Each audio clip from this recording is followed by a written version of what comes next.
Good afternoon, everyone.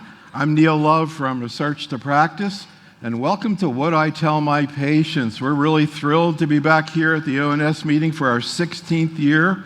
We're going to be using the same basic format we've done over the years with 2 nurses and 2 oncologists on our panel. Tonight, we're going to start out talking about hormonal therapy for hormone receptor-positive breast cancer. We have a great faculty here today, Dr. Harold Burstein and Dr. Komal Jhaveri, and Miss Kelly Fischer and Melissa Rikal.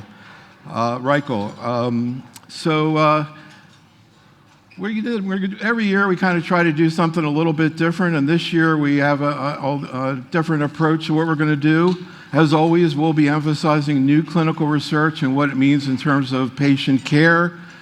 We will be talking about unapproved agents and the use of agents in unapproved situations, so please check out the prescribing information. For the clinicians here in the room, on your iPads, you have all these slides we're going to look at today, a survey that you can take prior to the getting started here just now, and also at the end of the meeting. And finally, if you have any questions, you can use the iPad to ask questions.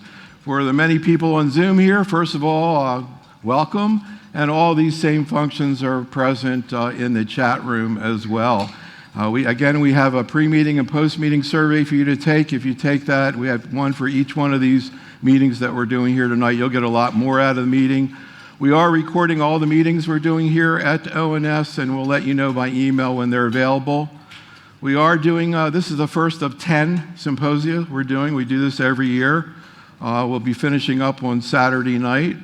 But the specific topics that you see here, we really want to try to go beyond that because we're talking about oncology, nursing in general, and all the points that we're going to try to make really apply to people and patients, not only with the cancers that we're talking about, but way beyond that. As always, we always get psyched up to play some new music, although we end up playing the same music every year. But this is our playlist. You can check it out on Spotify as well. So we're going to talk about hormonal therapy. Then tomorrow we'll be talking about endometrial cancer, antibody-drug conjugates at lunch, so important and happening all over oncology.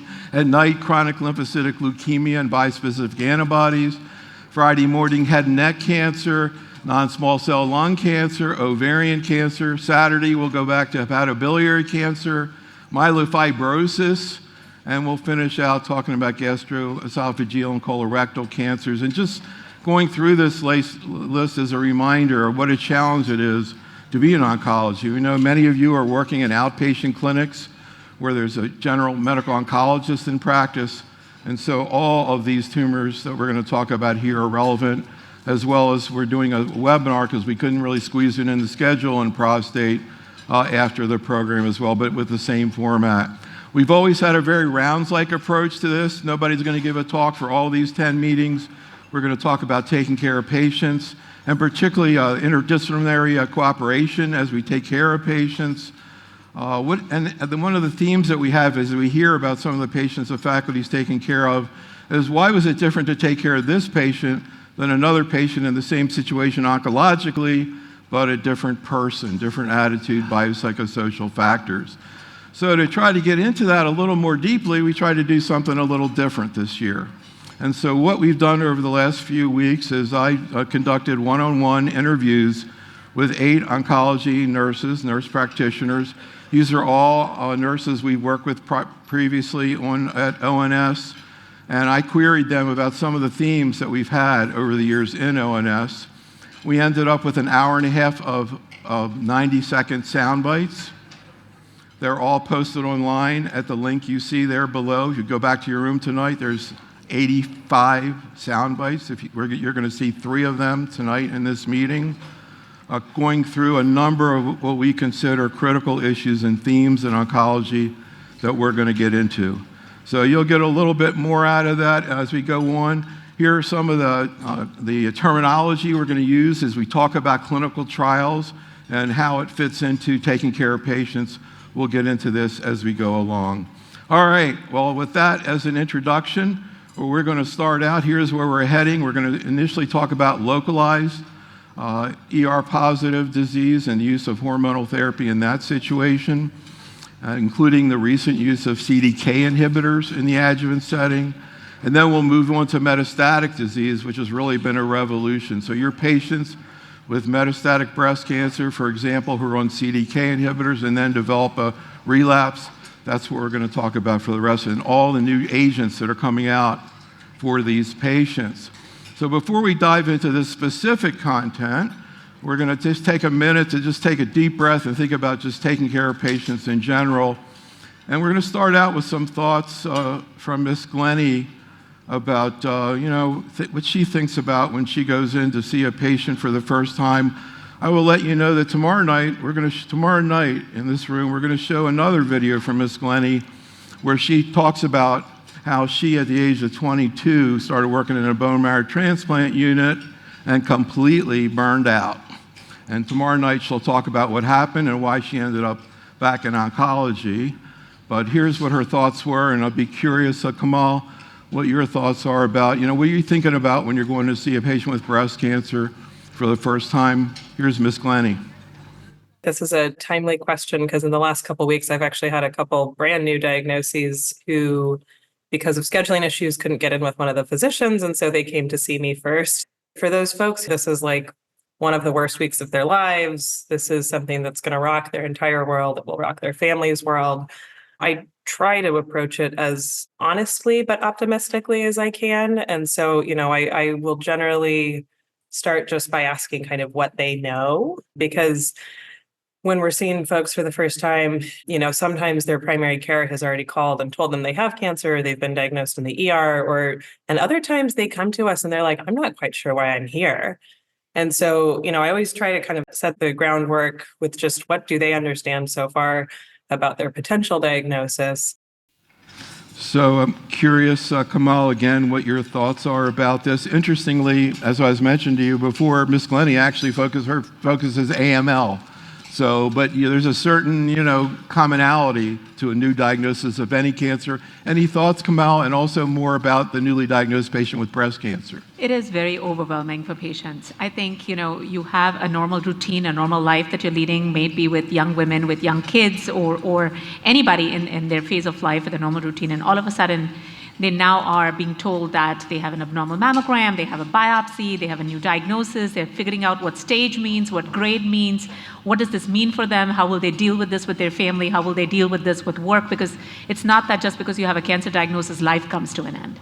And there are so many other thoughts that are going on in their minds, including, why me? What did I do wrong? I've done everything right. I lead a healthy life, I work out, I don't drink alcohol, I don't smoke, so why me? And why did this happen? So there's a whole lot happening.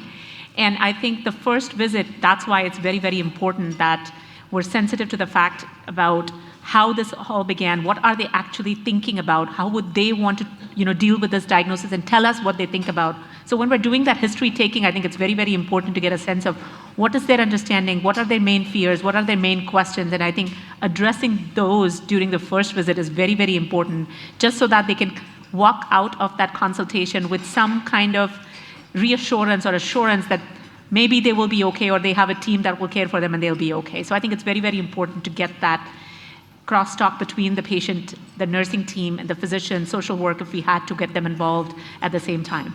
So Kelly, as you know, you've worked with us many times over the years. One of our themes, we always like to think about people new to oncology. People, or maybe even people thinking about whether they want to go into oncology. So can you talk a little bit, if you had, a student nurse, I'm sure you have student nurses at your clinic, if you were going to go in with a student nurse to see a patient with breast cancer for the first time, what would you be talking to her about, what you're thinking about? Well, I think that it's important to, get a sense of the whole person. It's very anxiety producing to come into an oncology clinic as a patient.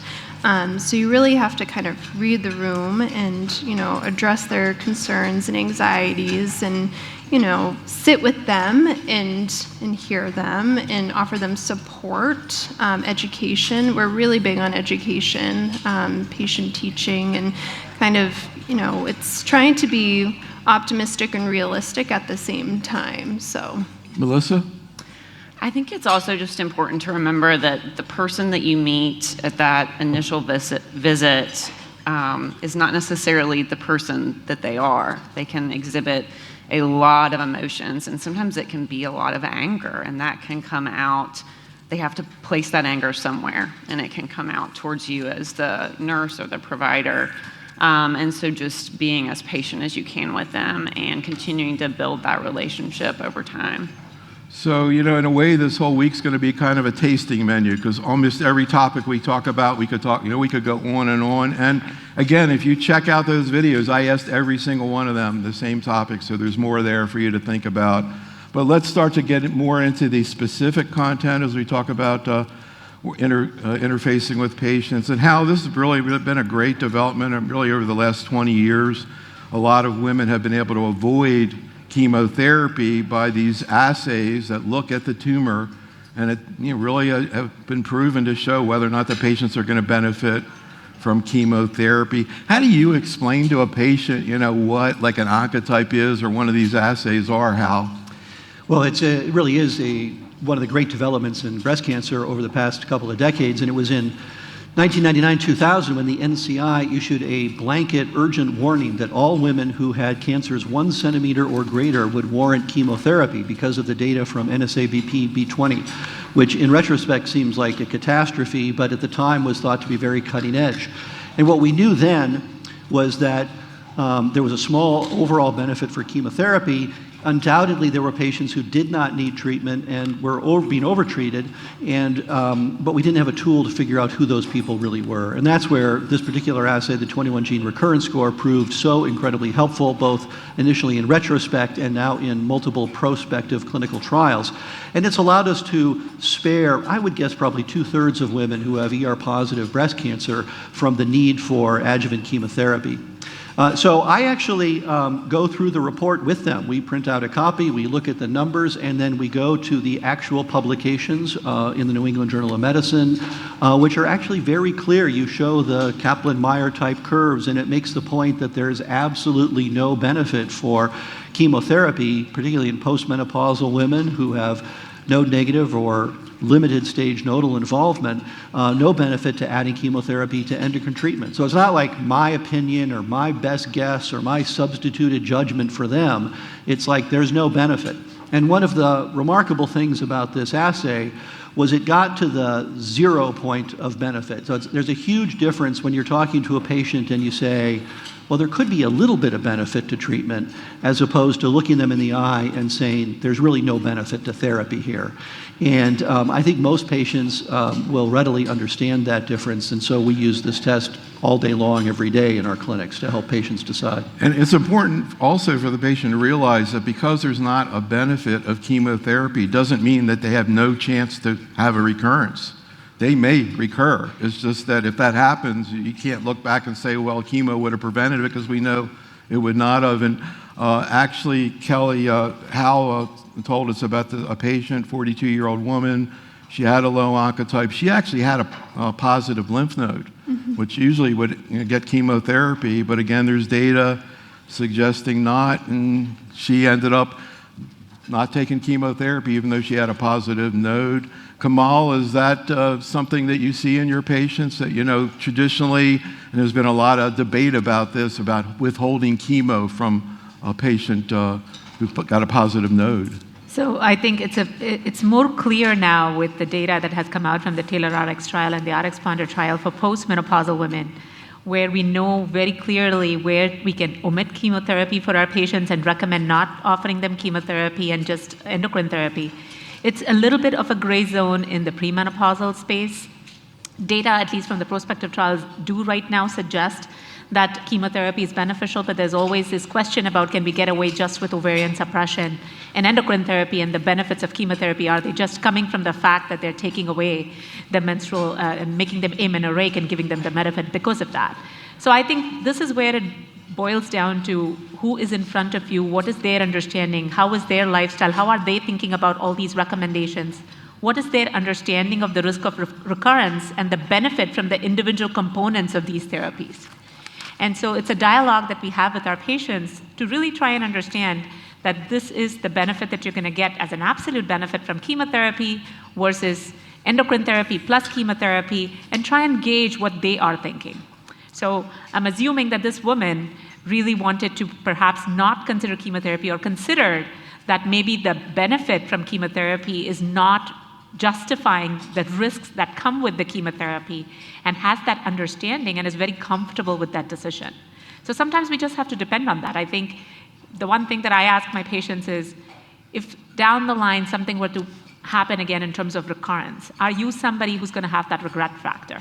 That I did not do something that I was supposed to do. And if you are that somebody, then maybe it's okay to do and take that risk that comes with that small benefit. But there are many women who would be very, very comfortable with their decision about what they decide when they make that decision for themselves. And I think it's okay to be that way. As long as they understand the risk, as long as they understand the implications, I think it's a great patient-physician decision-making process here. So I want to go on now and talk about some of the traditional approaches to hormonal therapy, and then what we're really going to get into is so exciting, because this is the most common form of breast cancer, ER positive, particularly HER2 negative breast cancer. The majority of breast cancer patients are eligible to receive hormonal therapy, and there's a lot new. But first, let's just talk a little bit about sort of how the tools we've had in the past, how it work. Tamoxifen, ovarian suppression, chemotherapy, these tools that we've had in the past, that we've used in the localized setting. Can you talk about your vision of how they work? And again, how do you explain to a patient why you want to suppress their ovaries, as an example? Al? Oh, sure. You're right, because we lean on each of these tools. And historically, by the way, oncologists have been absolutely terrible at estimating the benefits of therapy and the risks of cancer recurrence. There was a famous paper from the Mayo Clinic back in the late 90s where they sent a survey around to doctors around the country, and they said, here's the case, how much benefit would you think there was from this treatment or that treatment? And the estimates were all over the place. So one of the great things that's happened in the modern era is we've been able to tease out far more what the actual measurable benefits are. And as Neil alluded to, what we're talking about are marginal improvements. Most women will do well. And what we're talking about is helping them further lower their risk of recurrence. Many people imagine if they take a therapy, then they're guaranteed to be cured, and if they don't take a therapy, then the cancer is going to come back. And as we all know, it's something that's in between those two extremes. So usually in a multidisciplinary conference, it starts with a discussion of surgical management. They would either have a choice of a mastectomy or a lumpectomy plus radiotherapy for most women.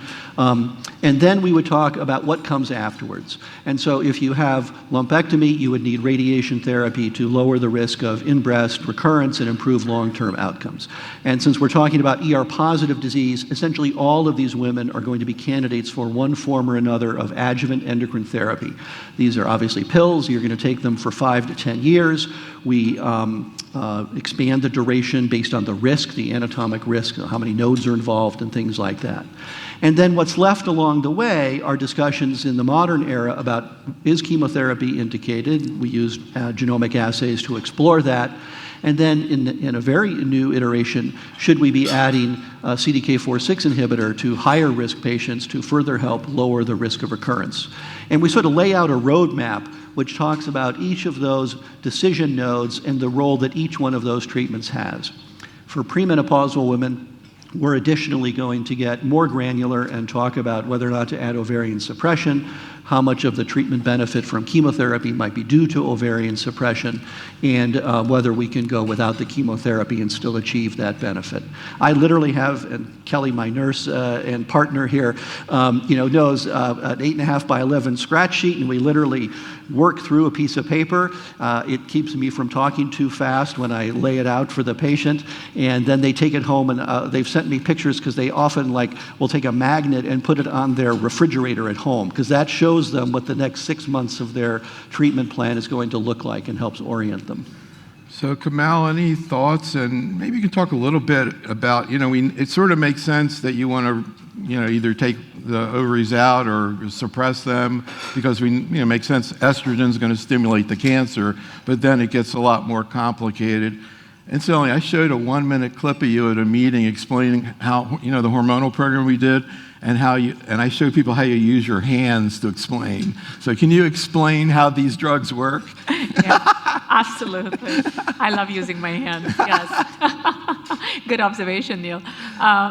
So I'll make one comment and I'll talk about the mechanism of drugs as well. I think the one analogy that I sometimes think resonates with patients when you're really trying to explain this complicated ways of, yes, the chemotherapy might benefit, does it really individually benefit a patient? I think it's a very complicated concept. We try and simplify as much as we can in that 1 hour we spend with that patient for the first time who's going through so much. But the one analogy that I've felt like resonates with them is that when you go to a dentist, your dentist always tells you, right, if you do fluoride treatment, you can avoid cavities. And that's why we all do fluoride treatments. But if he were to seat 100 people in a room and say, I gave you all fluoride, can he pinpoint and say he will definitively be able to avoid a cavity in one particular person? Of the 100 people he treated, he did not.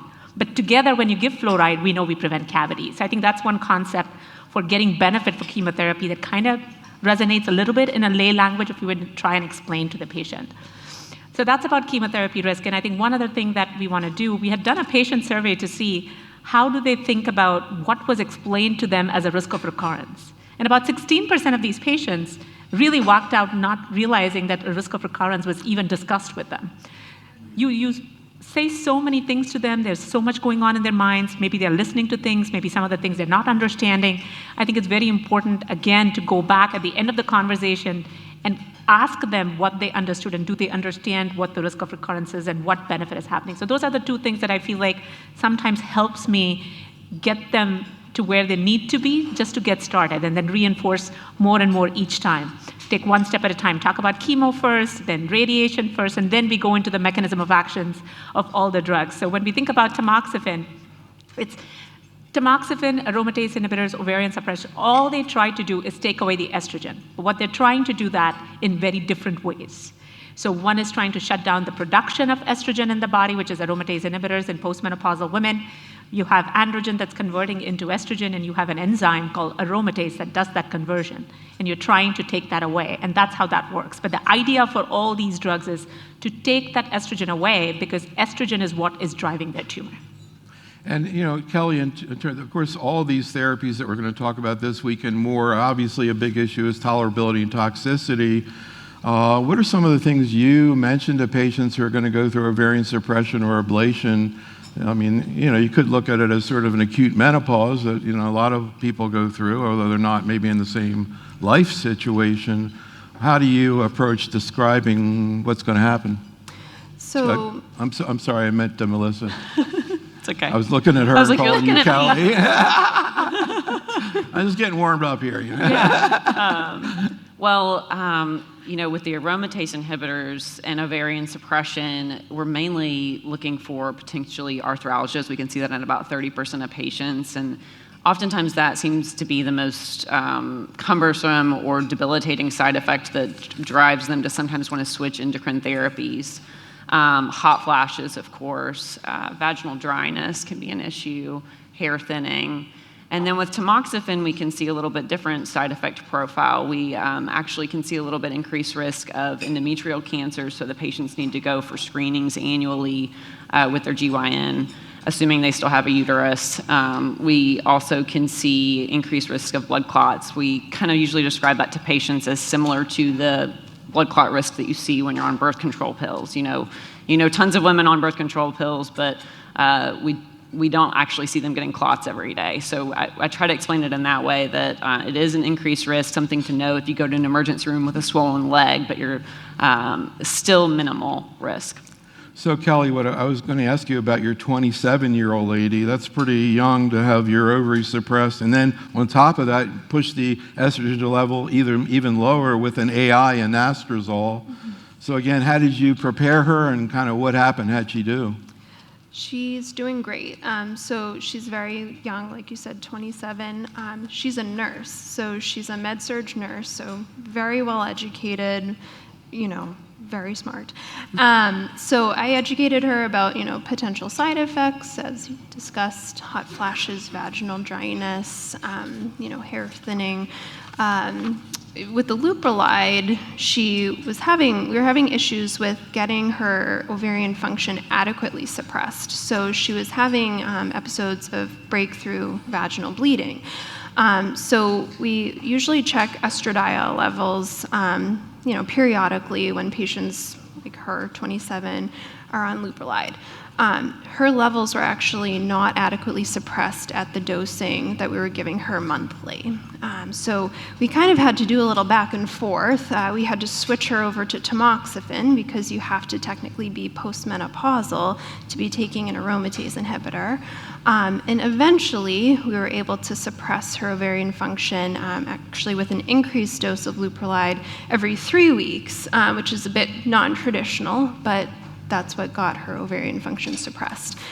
So now she's on anastrozole and Localized, and she's doing very well. And here's, we won't go through it in detail, but you can take a look at it later, sort of the mechanism of action of how GnRH analogs work. But also we want to sort of get into more of the clinical side of this, and also get into some different aspects of this that relate to younger patients. You mentioned that this woman is a nurse. Is she your patient also? Yeah. Any comments about her as a person and what it's like to take care of somebody in the medical field, and sort of anything you want to say about this patient that made it different to take care of her? Well, all of us who work in major medical centers, take care of a lot of physicians and nurses, and it is both a challenge and a joy. It's really a joy because to share colleagues and know them as patients in that way is immensely gratifying, and I think we all take a lot of pleasure in doing that. But they're very well informed, and in my experience, physicians and nurses are much more worried about side effects than the average, patient would be. They've seen it all. If you've given someone chemotherapy and you say, oh, there's a small chance you'd be hospitalized. Well, the nurses all know, oh my God, I just discharged somebody who had febrile neutropenia or had colitis from some drugs or things like that. And so they've seen it all, and they are appropriately cautious about taking many of these therapies.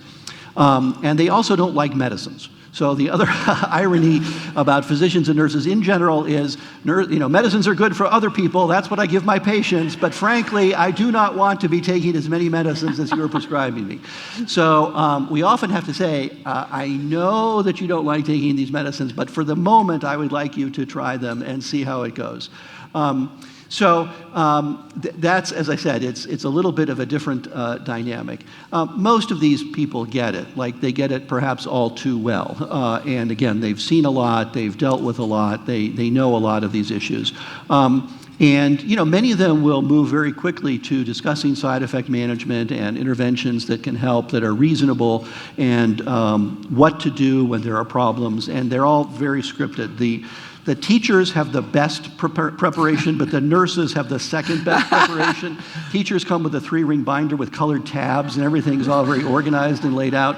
But the nurses are always very informed. And I forgot what the question here was really, but I can't remember either. I think that the key point is that they're going to have some side effects. So I think the biggest difference in taking care of a patient like the one Kelly's alluding to is just really making sure they understand the side effects well, because they're going to know them, they're going to look for them, and knowing how to anticipate them is very important for that particular cohort of patients. So anytime you hear about a premenopausal woman with breast cancer in the adjuvant situation, Kelly, the thing I'm going to want to ask you is what was her social situation or thoughts about future childbearing?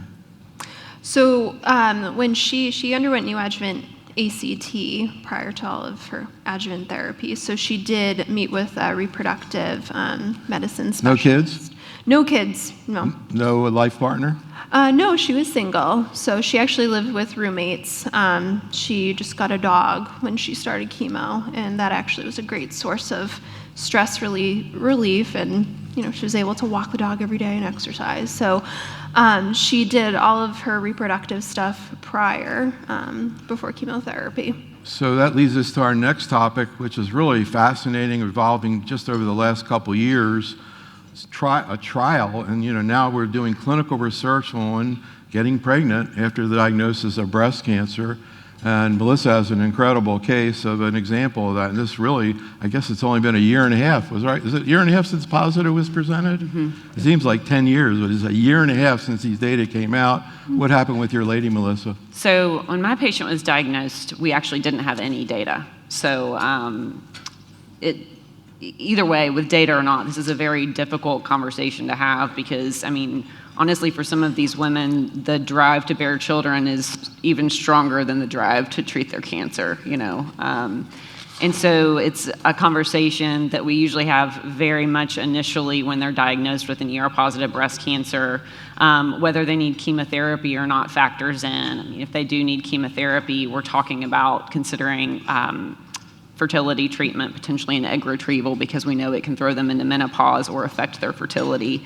If they don't need chemotherapy, then we're still talking about potentially 5 to 10 years on an endocrine therapy, and obviously you cannot become pregnant if your estrogen is suppressed. What was this woman's social situation and her interest in having children? She was 34 years old, and she was married, but had not had any children yet. And she wanted to have children. And certainly wanted to have children. So she was fortunate in the sense that they had the financial means to go ahead and pursue fertility treatment. Because she was 34, the concern was she needed to be on tamoxifen for 2 years prior to considering a break to try to get pregnant, which is what we normally recommend to patients. Really try to stick it out for 2 years, and then you can potentially take a break and try to conceive. That would have put her at age 36, and as we all know, the higher the maternal age, the less chance of fertility. So she did pursue fertility treatment. She took 2 years of tamoxifen.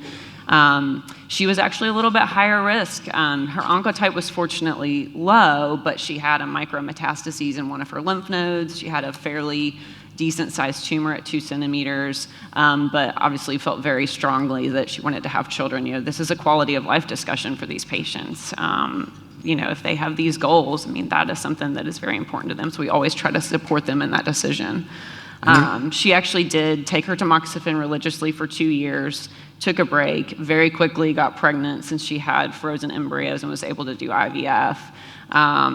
Breastfed for a few months, and then went ahead and aborted that and went back on her tamoxifen for 1.5 years, then took another break, had another baby. So she successfully had 2 pregnancies, and she is planning on restarting her tamoxifen soon. Her last baby was just born this past January. So the recommendation we usually give is to pause endocrine therapy for 2 years, give it a few months to wash out of the system, and then they can try to conceive. And this was based on a trial presented by Ann Partridge from Dana-Farber, where Hal and Kelly are, where they did this. It wasn't a controlled study, but they took lower risk people, stopped their hormonal therapy, allowed them to get pregnant. 75% of them got pregnant, went back on their treatment. I guess the key issues here, Hal, are even beyond this, does pregnancy itself have an adverse effect on breast cancer? It's one question. And I guess the other issue here, by looking for low-risk people, one of the issues is going to be if you have a patient with breast cancer get pregnant, she may develop metastatic disease, and now a child has a mother with metastatic disease. Very complicated, ethical and personal situation. But Hal, basically everybody has to understand what we know about this and how it applies. Any other thoughts about? I don't think anybody else on the faculty has seen a woman do this twice. But any thoughts about how this played out, Hal? Well, the first thing to say is the single hardest discussion in breast oncology is the care of a woman who is pregnant and is diagnosed with breast cancer and needs treatment. And the second hardest conversation is a woman who's a young woman who wants to preserve fertility, anticipate fertility, but still needs chemotherapy or hormonal treatment. And as Melissa said, there are big challenges going to the high-risk OB service, lining things up if IVF is an option. For very young women, they will often retain sufficient fertility. We know that ovarian suppression during chemotherapy can already reduce the risk of infertility afterwards, so that's a very important thing. The positive study was led by Ann Partridge in the US and Olivia Pagani worldwide. It was a very important prospective study, which obviously was not a randomized trial, but looked at the outcomes for women who took 2 years of tamoxifen or other endocrine therapy, consciously interrupted that treatment, attempted to conceive and then bear a child, and as Neil said, the vast majority were successful, and then were scheduled to resume endocrine therapy. And the question you might be asking is, well, how do you know what their outcome is? What do you benchmark that against? And what they were able to benchmark it against were the outcomes in the SOFT trial, which was a really important study that looked at using endocrine therapy in premenopausal women, either with or without ovarian suppression, and they were able to use that as a matched cohort. And they showed that there was no excess risk from stopping the tamoxifen carrying the pregnancy. So I think there are just three things you have to remind yourself and patients of. The first, as Neil just alluded to, was that doesn't mean there's zero risk of the cancer coming back. In fact, in that study, in women who had stage 3 breast cancer, which was a small subset, 20% had recurrent breast cancer within 3 to 4 years. So it's not that you escape the risk of breast cancer, it's just that there's no excess risk. The second is that for most patients, it looks reasonably safe in the short term. That is to say, you can interrupt the treatment and then resume later on. And, parenthetic footnote, we spent a lot of time thinking about adherence and compliance with medications. But it turns out you can stop hormonal therapy for like 2 years and there isn't really a major detriment. So once I learned that, I stopped worrying so much about whether people were taking their tamoxifen every single day or not, because you can miss a lot of pills and it really doesn't change things all that much. I think this has been really remarkable, powerful data for women. The final caveat is we don't really have long-term follow-up. So these data were presented with about 3 to 4 years of follow-up. And while it's all very encouraging and it's a great story, and when Anne gives this presentation, she has pictures of patients with babies, and you can't top that when you're giving a talk. It's a remarkable effort that they put into doing this study, and it's just been brilliant. But the other small caveat is we don't really know what the long-term consequences of interrupting the endocrine treatment will be. So it's a nuanced conversation. It is not a 12-minute, get the patient in and out conversation. But I think it makes a lot of women feel much better about conceiving if they want that as part of their life goal. So I want to move on now and talk about CDK inhibitors in localized disease in the adjuvant setting. But I will say that we have a nurse practitioner on Zoom. Thanks for tuning in and sending in. She says she has a personal history of bilateral IDC, adjuvant chemo, bilateral mastectomy, reconstruction at 42. I now work in a surgical oncology office. Do you think it's good for me to share my personal story with my patients? Just something to think about. We're not going to talk about it right now. I think it's a very interesting question. But let's talk about CDK inhibitors in the adjuvant setting. And just starting out with you, Melissa, I'm kind of curious how you explain to patients sort of what a CDK inhibitor is and why we're thinking about it or why you're proposing it in a localized disease setting, adjuvant. Yeah. So a CDK inhibitor essentially pauses the cell cycle and its DNA replication. I think that's an important conversation to have, particularly with patients in the metastatic setting that are on maybe palbociclib or ribociclib, which can cause neutropenia, simply because when we're explaining the neutropenia, we explain that although they'll have neutropenia, it comes with actually a very low infection risk. And that is actually because it is pausing those neutrophils in their replication, and it's not actually destroying the cells like it would with, say, chemotherapy. Abemaciclib is actually the treatment that is approved in the adjuvant setting, and that one actually causes more diarrhea. So that is certainly a conversation we have to have very early on when we're starting this, because sometimes these are very young patients, many times they are working, and the diarrhea is in about, I think, 80 to 90% of patients. So it's seen almost across the board. This can really affect their quality of life, their ability to continue working, caring for their children. And so we like to educate them very early on to have Imodium on hand, start that at the first sign of diarrhea, and how to take that with each episode of diarrhea and max that out and call quickly if needed. And be very quick to dose reduce if needed. So I'm curious, Komal, how you discuss the potential use and also how you bring in clinical research that's been done and try to explain it. Here's the most recent paper that came out of what we were just talking about. We know there are 3 CDK inhibitors, as mentioned. Abem is the one right now because it has the data from this trial. And while this may not look that impressive, in fact, it was a pretty substantial improvement in the chance of relapse.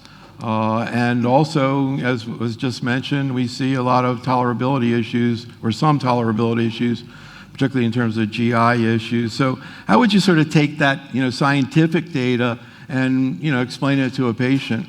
Yeah, so I think the very first part that we do is talk about how they work and what did they show in trials when we studied them, right? I think the very fact that they add on to what we already have. So endocrine therapy provides benefit, prevents risk of recurrence, has a impact on mortality. What does this bring to the table? I think that's the very first conversation that we try and have. This is how they work. This is what they showed. Not only did they improve the disease-free survival, so the very first time they had an event, they actually had an absolute benefit in distant recurrence-free survival. So any spot that can happen outside the breast in a distant site, that survival was also improved and absolute benefit was 7%. So I think that's the first conversation we want to have.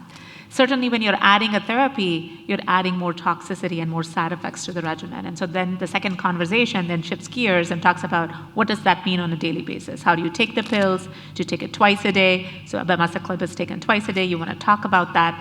And then you want to talk about what do they expect? What do they expect in the first 2 weeks? What do they expect overall? How should they be feeling about it so that they can prepare themselves for what's to come? And more importantly, communicate that back to us as a team.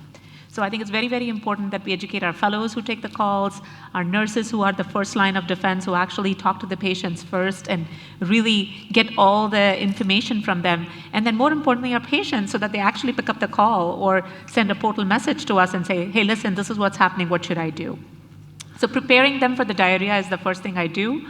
Tell them about what supportive management they can take, what kind of antidiarrheal medications they should be taking. And I think one interesting analysis that was recently presented was actually in patients 65 and older.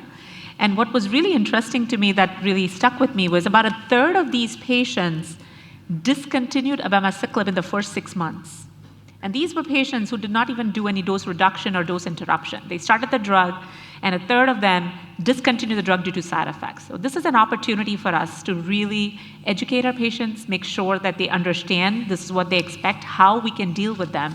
And there are dose reductions available. So not every patient can tolerate the same dose, and some patients might require a lower dose, and that's okay. What has been shown in these trials is even with a lower dose, the efficacy is not compromised. And I think that's very important for us to convey so that we can actually help our patients understand this. They can communicate back to us. We hold therapy, we dose reduce when we have to. So I think this is something that we really want to discuss.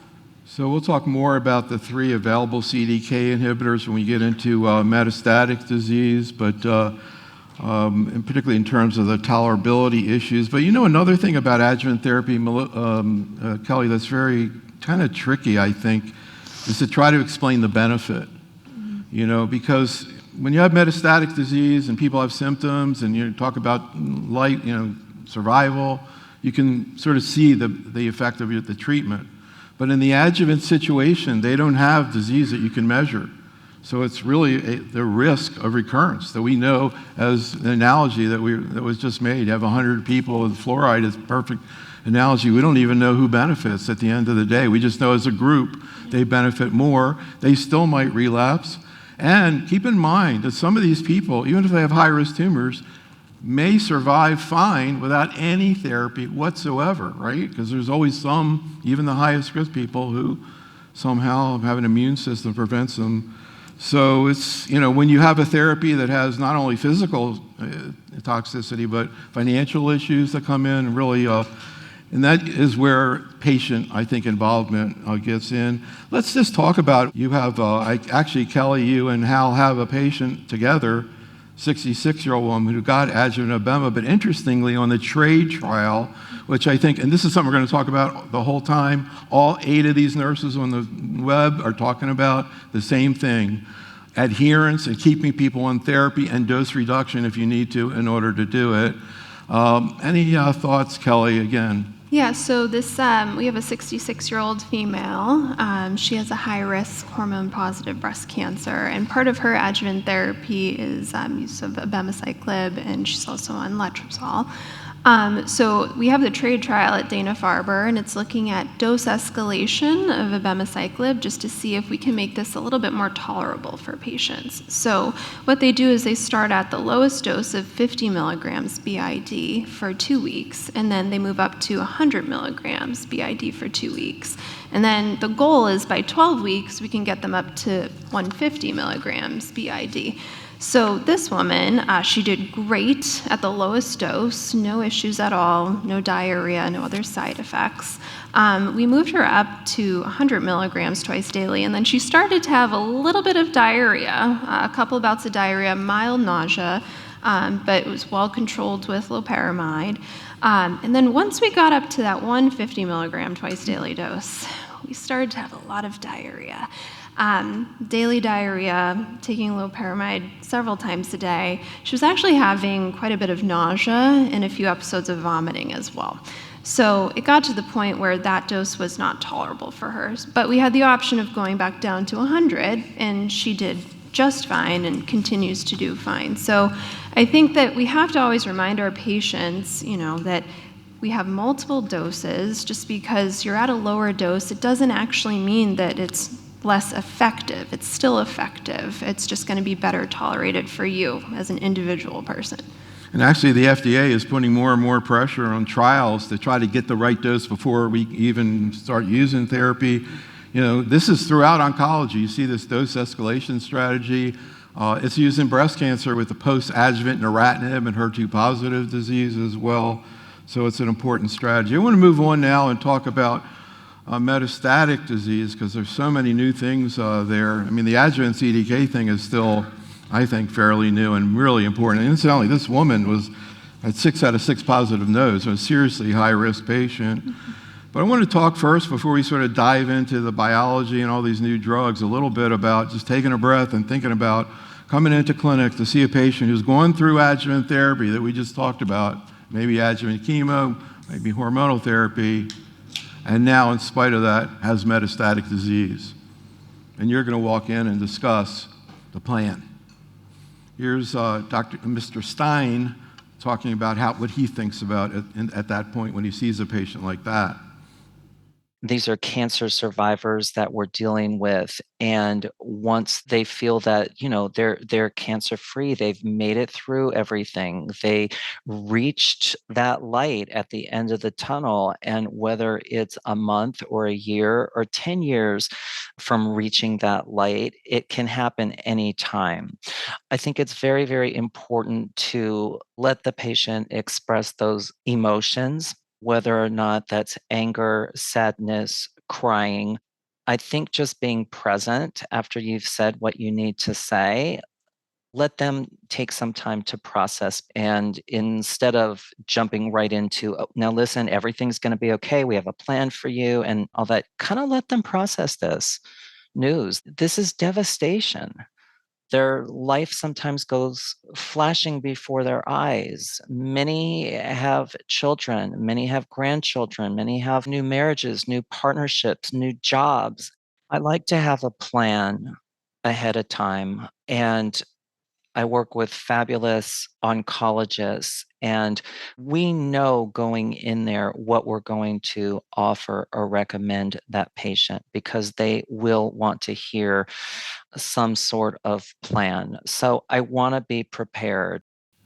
So, Melissa, I saw you nodding your head several times, apparently in agreement. Any thoughts? I just think, with our patients, they're so well informed, and the more you can give them, the more they feel comfort and they feel trust, and they can have some peace with this state of their disease. Metastatic breast cancer, particularly I think with ER positive, can sometimes be very isolating for these patients that were in the curative setting and now they aren't.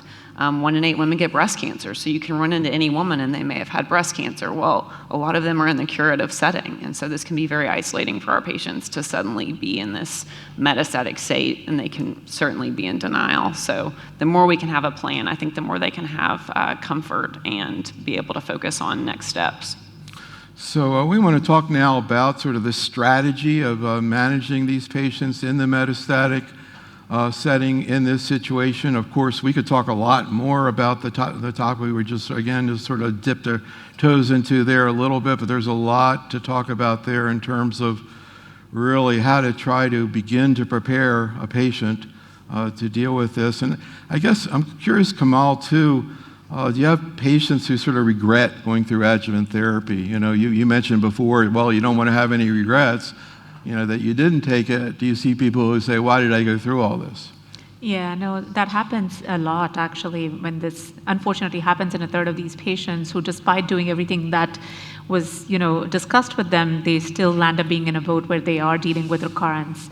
And again, the why me question always comes up. I did it all, and why me? And I think, that's a very difficult conversation each time that happens, because all we can do is offer them the support that they need at that time. So I completely resonate with what was said. Hear them out. Let them just express their anger, their fear, their feelings about at that time, because there's a lot going on in their heads. But at the end of the day, I think, we have to assure them that there is something for them. Yes, the situation has changed. It's not curable, but it is treatable, and there are a lot of advances, and we're here for them as a team to work with them to make sure that we can get them through this phase, because there's only one way to deal with it, is actually go through it, right? Because I think dealing with why me is not going to necessarily make you move on, but we need to give them that time, because they do need that time. Mm-hmm. So I think it's just providing that support that they need, being a good listener.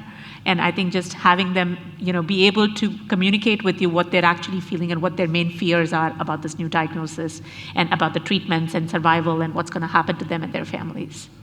So Hal, we talked before about, and we showed the slide with the 3 CDK inhibitors that are approved right now in the metastatic setting. Can you kind of provide an overview of sort of what patients go through? You have 2 in terms of palbociclib and ribociclib, kind of similar, and then abema on the other side, different schedule, different approach. Can you kind of paint a picture of sort of the choice of a CDK inhibitor in the metastatic setting and kind of what the implications are in terms of managing the patient?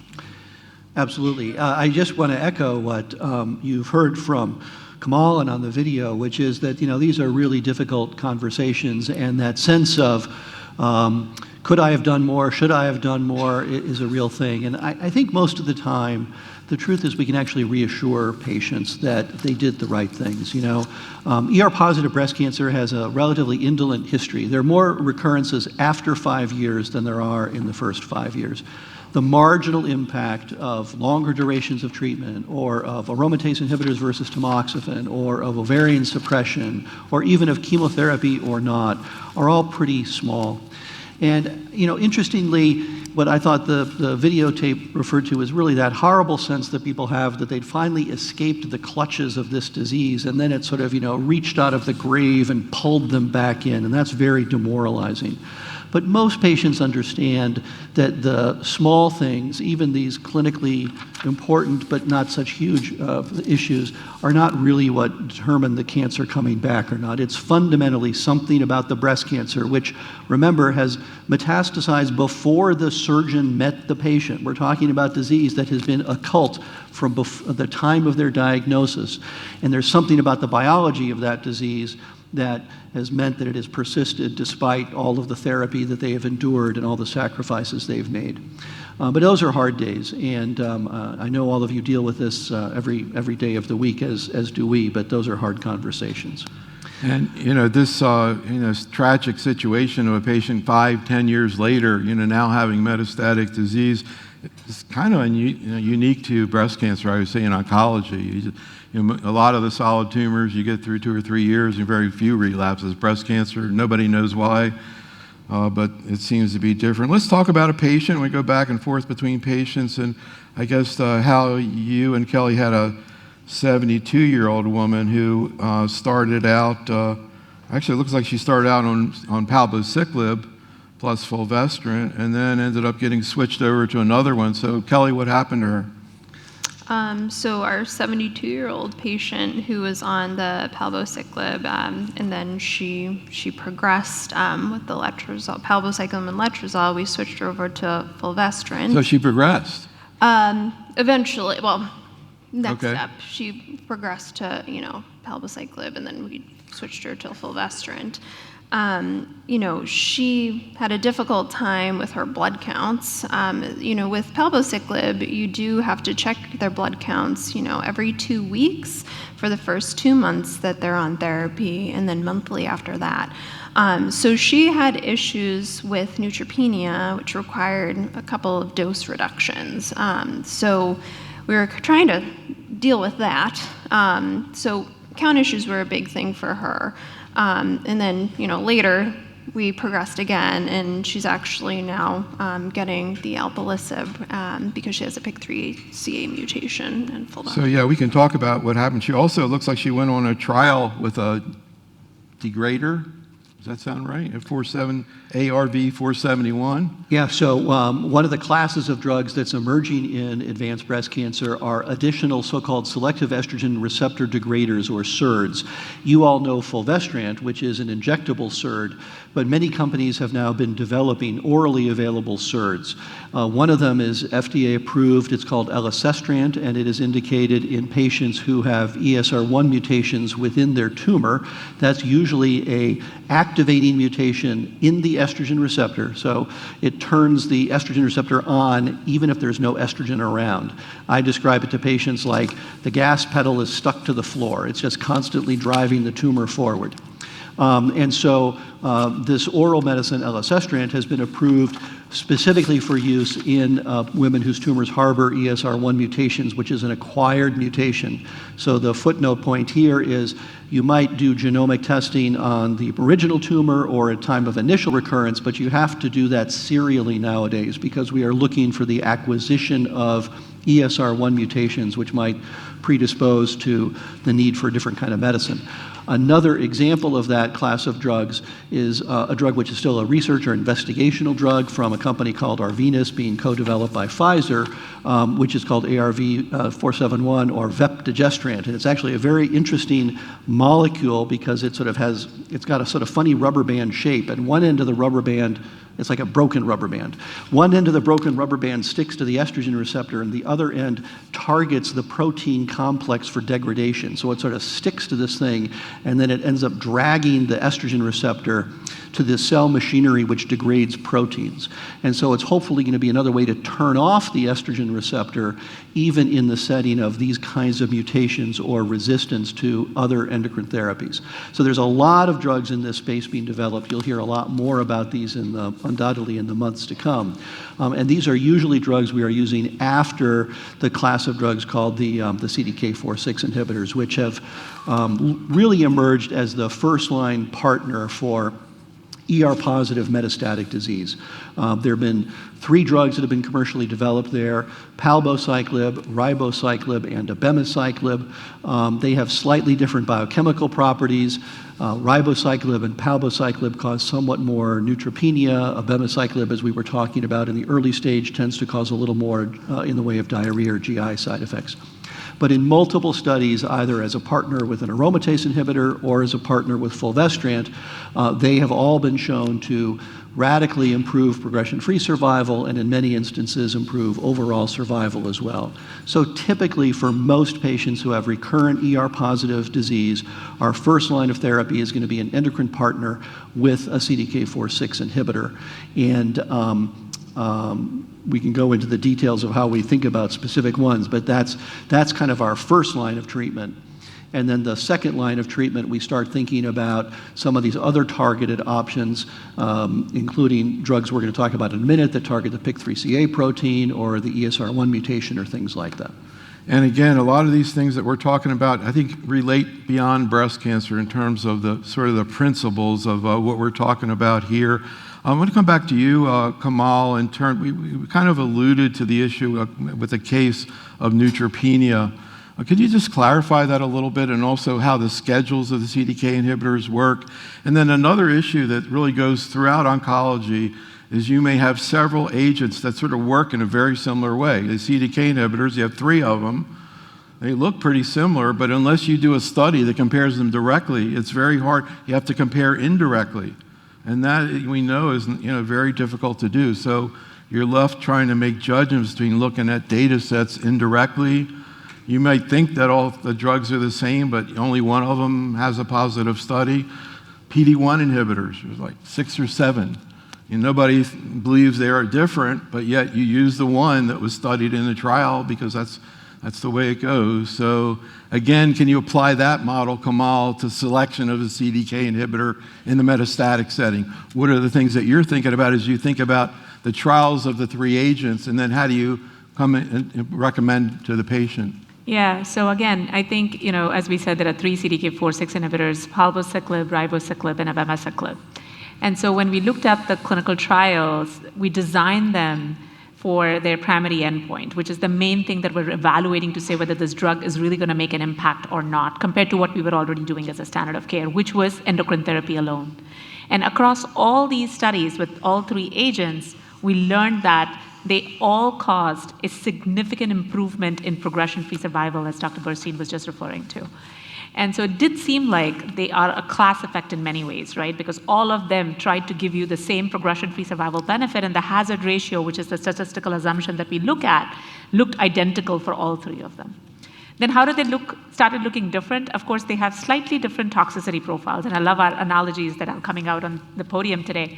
I'll give you one more analogy for CDK4/6 inhibitors that I try and explain to my patients about. So I think about them, if you think about a class of sodas, right? I think about palbociclib and ribociclib as the Pepsi and the Coke. Kind of similar flavors and similar taste in terms of toxicities. They both have more neutropenia. And I think about abemaciclib as a Dr. Pepper, all 3 of the soda family, but slightly different, right?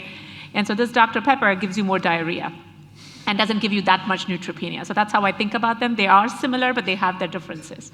And the differences is because they all try and inhibit CDK4/6, which is why they are called CDK4/6 inhibitors, but abemaciclib goes and inhibits other cyclin D kinases as well. So it inhibits cyclin 1, cyclin 9, and because of that differential inhibition of additional cyclin kinases, it has a slightly different toxicity profile that we think about and explain to our patients. Ribociclib has slightly more CDK4 compared to CDK6. It's more CDK4 selective, but they both cause neutropenia in a similar way. Why do I think about which agent to choose? I think in terms of scheduling that Anil was referring to, ribociclib and palbociclib are given intermittently, 3 weeks on, 1 week off. Abemaciclib, on the other hand, we could dose continuously. And so could that be a reason that it behaves slightly differently? It definitely was, effective in the early stage setting. This is the only CDK4/6 inhibitor which was also provided with FDA approval as monotherapy in a late line setting. But we use CDK4/6 up front, so we don't think about utilizing single agent abemaciclib at the back end. But when we were developing, that was an attractive data set that we got for abemaciclib. So these are the main toxicity differences and scheduling differences.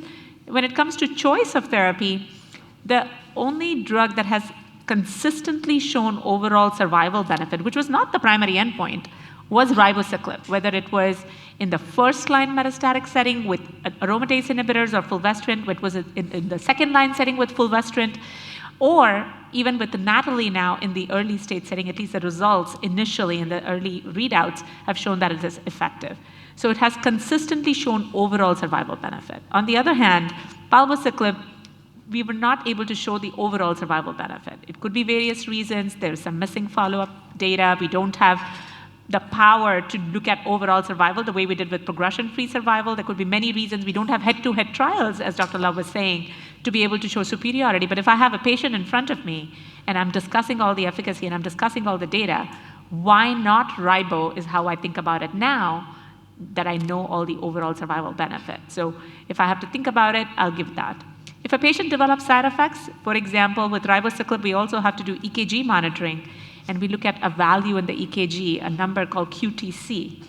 And because patients sometimes are taking other medications, there is a higher risk with ribociclib to make that number go high. If it goes really above 500, there's a risk of an arrhythmia that you don't want for your patient. So we test for it at up to 3 times in the first 2 months. If somebody were to develop that or liver toxicity, I'll be very comfortable switching them over.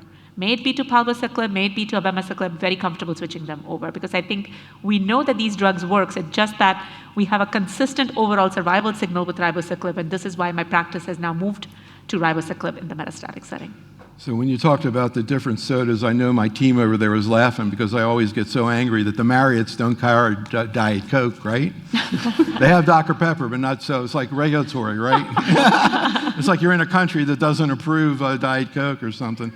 Anyhow, just a theme that goes throughout oncology: progression-free survival or disease-free survival, and overall survival. You heard Camille talking about overall survival. That's different in the adjuvant situation, where you're looking at the possibility of cure, but metastatic disease, the survival can be greater, but that doesn't mean they're cured. So different situation. Again, patient involvement in treatment decisions when you start to get into these borderline benefits and then toxicities, financial issues, et cetera. And in a second, I want to hear about your patient who got elacestrant, the oral SERD that Hal was referring to, as we start to move now on to post-CDK, right? So typically, the patient's going to get endocrine therapy. It could be an AI if they haven't had one. If they relapse while they're on an AI, they're going to get fulvestrant and a CDK inhibitor. And the other issue is in terms of Kelly, one of the things that we've seen is that the longer the patient stays on the CDK inhibitor, the better they're going to do in the next line of therapy.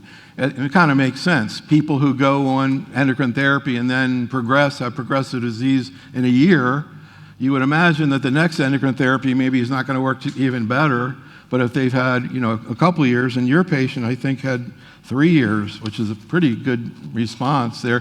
How do you explain that to patients as well, Kelly, that, the variability in how long this is going to work? Yeah, so for some women, they can be on these medications, for 8 years and do beautifully, and we have others who aren't as long, a year, 2 years, it's still good.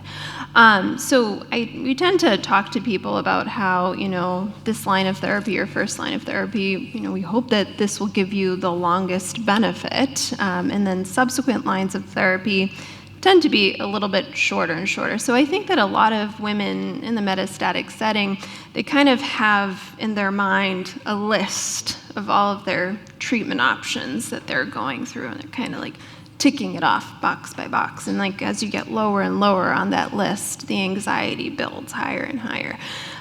So I think that, as a provider, we have to give people hope, but while staying realistic at the same time. And it can be challenging in a lot of ways, So one of the themes in oncology in general, you're going to hear this over and over this week, is biomarker-based therapy. So we've now moved into an era where we're looking in the tumor, we're looking at the genomics of the tumor, the DNA, the RNA, and finding mutations and many other things inside tumors that then lead to specific therapies based on the biologic pathway that seems to be abnormal. So that's the vision. We haven't exactly got there 100%, but we're kind of working our way towards it. And it really relates to when we talk about the issue of the patient who's progressing on a CDK inhibitor, because there's a new paradigm that most oncology people aren't even aware of. They are aware, but when we ask them, they don't really have it in their practice, which is a triple biomarker approach, 3 biomarkers that patients now need if we're going to be able to determine what therapy they're using. Komal, we just did a CME program for oncologists just about this.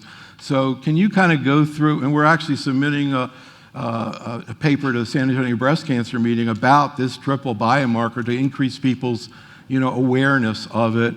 But can you kind of explain what the biomarkers are? And is it logical when you hear you've got a patient who's progressing on a CDK for a nurse to look at the chart and see if they had it done? Yeah, absolutely.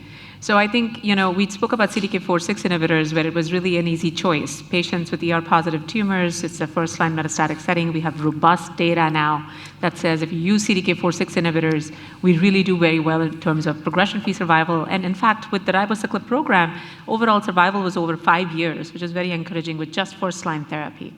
But then post-CDK4/6 inhibitors, these tumors start behaving very differently. And what biomarkers are meant to do is try and give us a snapshot or an understanding of what an individual tumor might be dependent upon. What is it really fueling upon? What is it using to continue to grow and progress? And can we identify that such that we can use that information and provide patient with a recommendation with a drug that specifically goes after that finding? So it's refining our knowledge to understand what is it that the tumor is thriving on, and can we take that away from the tumor? And that's what biomarkers are really supposed to do.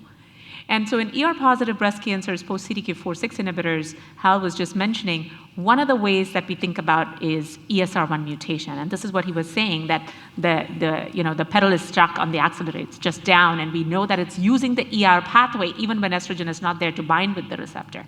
It just keeps going through that pathway and can be used a novel endocrine agent beyond fulvestrant, beyond tamoxifen, beyond aromatase inhibitors to specifically go after that mutation, that ESR1 mutation, which is driving that tumor. And that's actually a mutation in the estrogen receptor. That's ESR, that's the estrogen receptor mutation. So it no longer, it mutates and now it doesn't respond to the same endocrine therapy. It doesn't, and it still is dependent on that ER pathway. It just keeps going, right? Because it's mutated, but it's dependent on that ER pathway.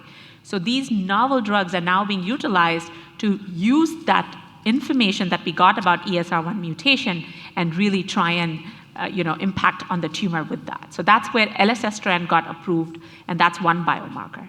Another biomarker that we think about in hormone receptor-positive breast cancer are mutations in a pathway called the PI3K-AKT-mTOR pathway. And one of the most common mutations that we see in this pathway is the PIK3CA mutation. And about 40% of hormone receptor-positive tumors harbor this PIK3CA mutation. We call them as a clonal or a truncal mutation, truncal meaning whether you test tissue from the primary breast tumor, whether you test tissue from the metastatic site, you are going to identify that mutation if it were present. It's truncal, it's always present. It's not necessarily acquired. There are mechanisms where it can be acquired. We don't necessarily quite understand how they would behave, but predominantly this is a truncal mutation. And now we have 2 drugs that are now approved that can specifically go after this mutation and try and use that information to have an impact on patients' tumors' progression-free survival and survival and outcomes. And these are Alpelisib, which is specifically targeting the PIK3CA mutation, and Capivasertib, which is an AKT inhibitor, which not only can have a efficacy in PIK3CA mutations, but other mutations in the pathway, including AKT mutations and PTEN mutations. So together, these 3 mutations are about 45 to 46% in hormone receptor-positive breast cancer. And now we have both of these drugs in combination with fulvestrant approved to go after that. So these are the kind of information that we use, in addition to PARP inhibitors, which we use for germline BRCA mutations. So this is something that we test in the blood, and we see if there is a risk for developing this breast cancer in the family or in that patient who is very young and diagnosed. And if they have that germline mutation, we have PARP inhibitors that are approved in the metastatic setting and also in early stage setting.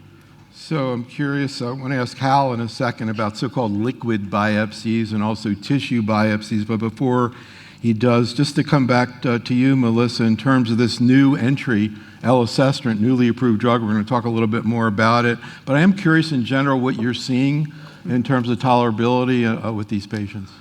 Actually, it is quite well tolerated. I have a patient on it now, and she has a passion for going to Disney World like multiple times a year, and she still goes and walks all the parks and does her things. But really in trials in real life, what we see very low grade side effects. So most predominantly we can see nausea in about 30% of patients, but that's again very low grade. So I like to just give my patients an antiemetic to have on the front end so that they have that for their own comfort, that they have something on the shelf in case they get nauseous. But really something as simple as having the patients take this with food is sometimes effective against the nausea, and they want to take it around the same time each day. It's a once daily dose taken every day, so very, very simple.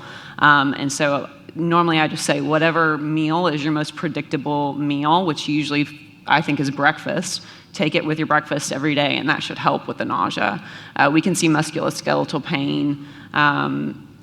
This patient that I have that's on it, she does have some bone pain, but that was there at baseline. She has bone metastases. I mean, most of our patients in the metastatic setting do have bone metastases, so we're sort of already treating that. So sometimes you may see that exacerbated a little bit. So managing that pain appropriately. We can also see a little bit of high cholesterol with this, which we can see with some of the other estrogen affecting agents, and some fatigue, just like we do with most of our oral oncolytics.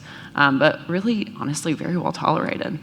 So in a second, Komal, I'd like to hear about your 58-year-old lady who actually received elacestrant. What we're going to present at we're going to submit to San Antonio is we just took these 3 biomarkers and we said, if this one's positive, these are every possible permutation we saw a lot of differences. So we're just going to present it, but the point is that you need these biomarkers in order to even get started, and how that leads into how you get it. Obviously, we're going to get tissue at the initial diagnosis. Whether or not we're going to get it later or not, it depends.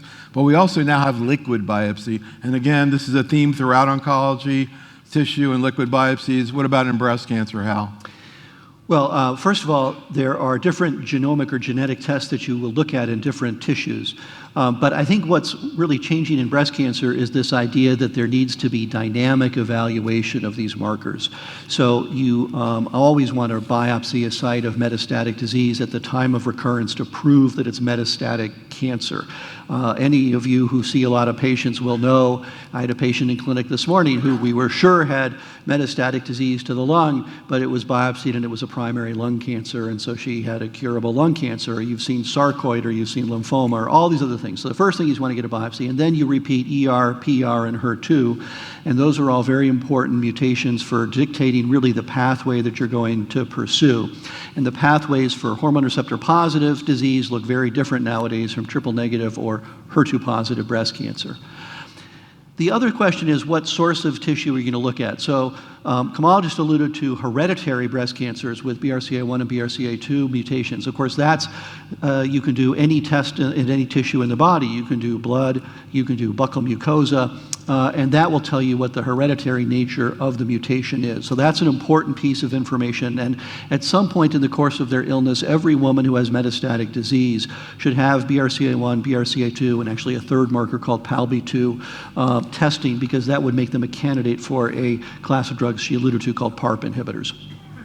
Then the second thing we want to look at is whether the tumor is carrying a mutation from sort of its genesis, its moment of origin. And that's where the PIK3CA tumor is defined. You can biopsy a primary breast cancer or a metastatic biopsy site and find the PIK3CA mutations, and those will carry through, usually through the life of the tumor as it evolves.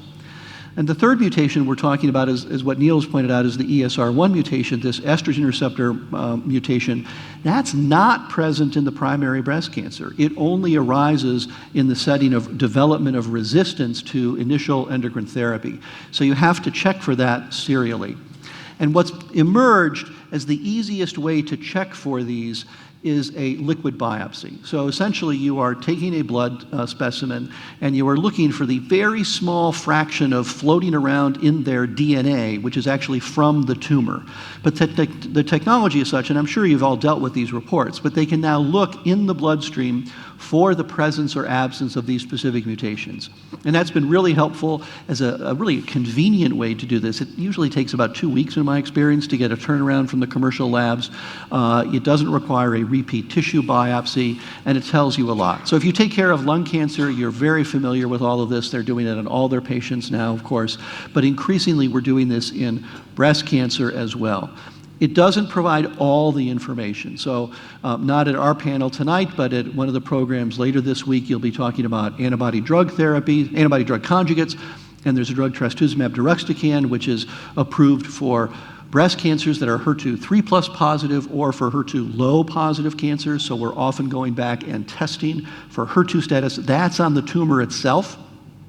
And finally, there was a blanket FDA approval for all strongly HER2 positive tumors just a week ago for this same drug. So this means if you take care of particularly gynecologic tumors where they don't necessarily routinely test for HER2, you're going to be calling your pathologist next week and saying, every patient you've ever seen who has metastatic disease has now got to get tested, have the tumor tested. That's not a liquid biopsy, that's a tumor immunohistochemistry assay to see if they're going to be strongly HER2 positive and therefore a potential candidate for the same drug. So, but this technology is extraordinarily powerful, and we're not quite there yet in breast cancer, but the other thing you can do with this technology is you can do semi-quantitative measurements of cancer burden. So when you measure the liquid biopsy, they can give you an estimate of how much tumor DNA there is in the bloodstream. And that actually, we're seeing small studies now showing that that tracks pretty well with the overall burden of metastatic disease in advanced breast cancer. So wouldn't it be great if you can imagine a time in the future where you check this test and instead of getting a CAT scan to see if the cancer is subtly changing, you can tell quantitatively what the burden of breast cancer is, akin to what a tumor marker like a PSA would tell you in prostate cancer or a CA-125 in ovarian cancer.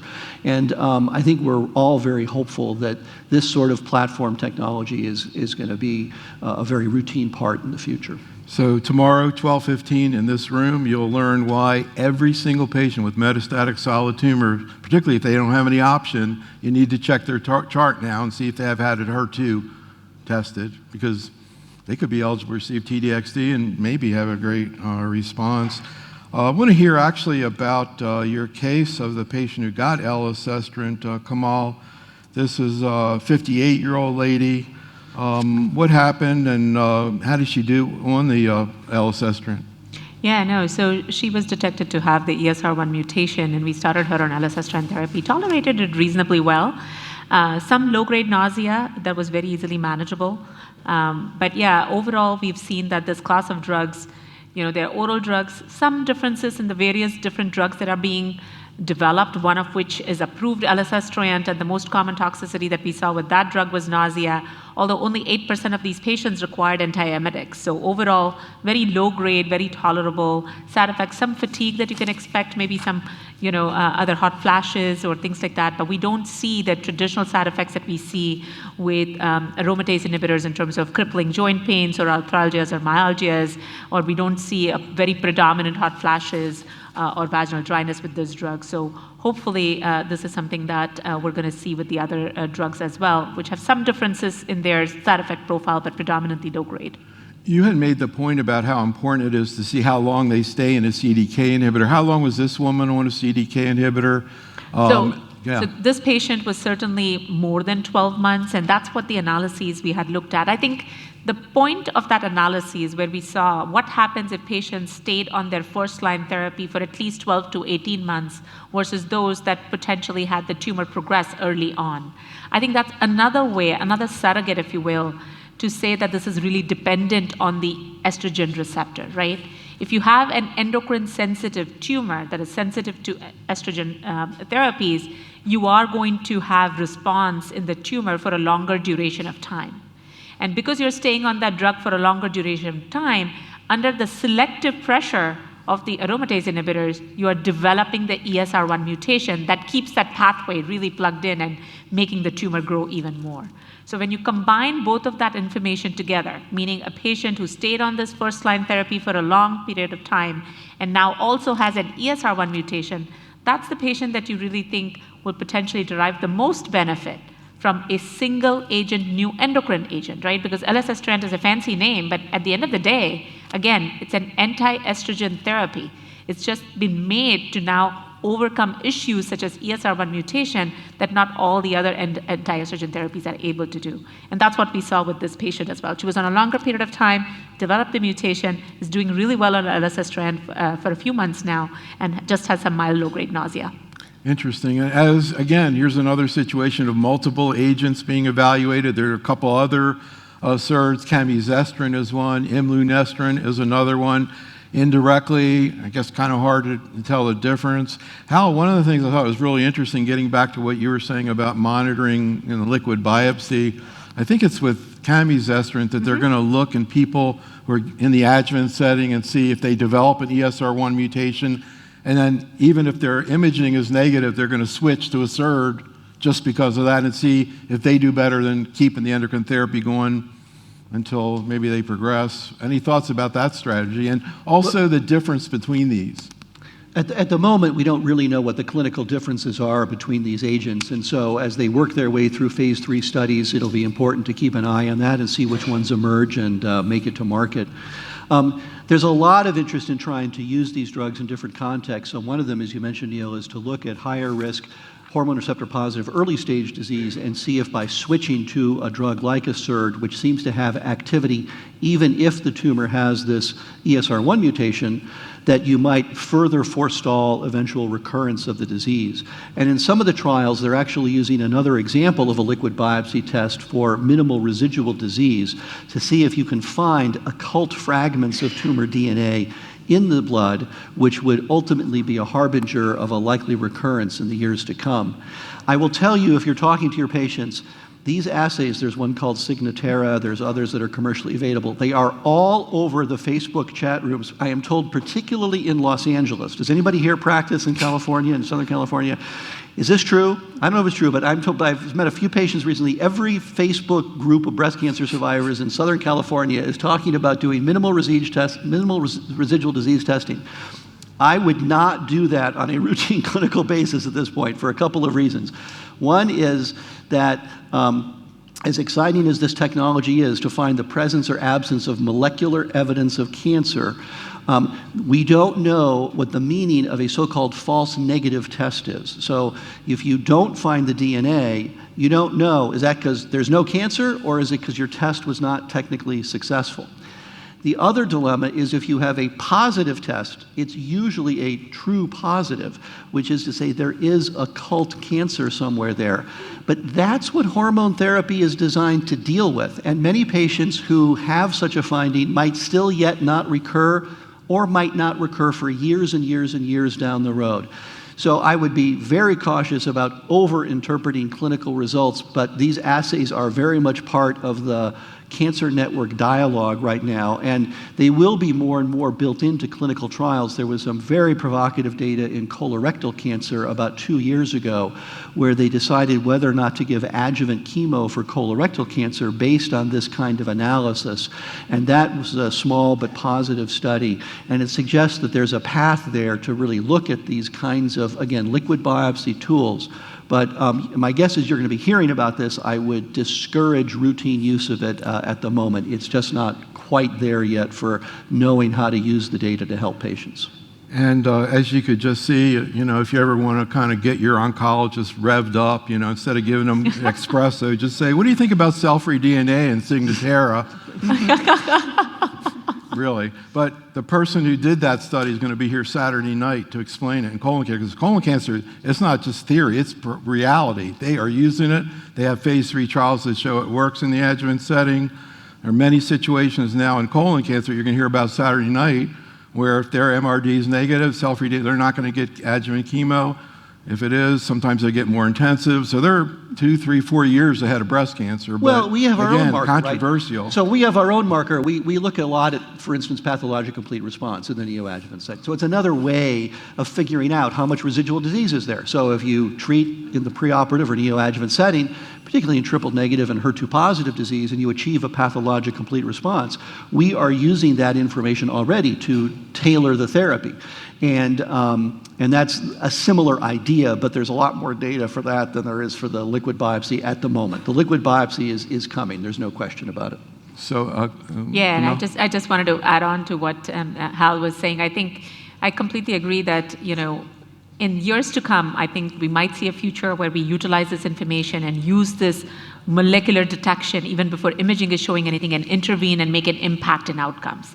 But today it's challenging because with Signatera, what we've shown so far in breast cancer is that it's prognostic, meaning we can tell which would act as a bad actor, which would not act as a bad actor. But what we've not been able to show yet is if we identify this bad actor, what can we do about it? So having a result is not going to be necessarily helpful because we don't know what to do with it, but all it is doing is generating more anxiety. You only want to order a test if you can act on it. And I think that's the most important part. The biomarkers that we want to test in the metastatic setting post-CDK4/6, we can act upon because we can identify that information and we can provide recommendation to target that. When you cannot do that, it's no point getting that test. And I think that's where the dilemma is. So I really get revved up because when I get second opinions, where patients have had that for other institution and they come to me and they say, what should I do now? I'm like, I don't know, I would have not done it. So that's the part that I struggle with a whole lot. But one day, hopefully, Hal and I will have something more meaningful to add on to that.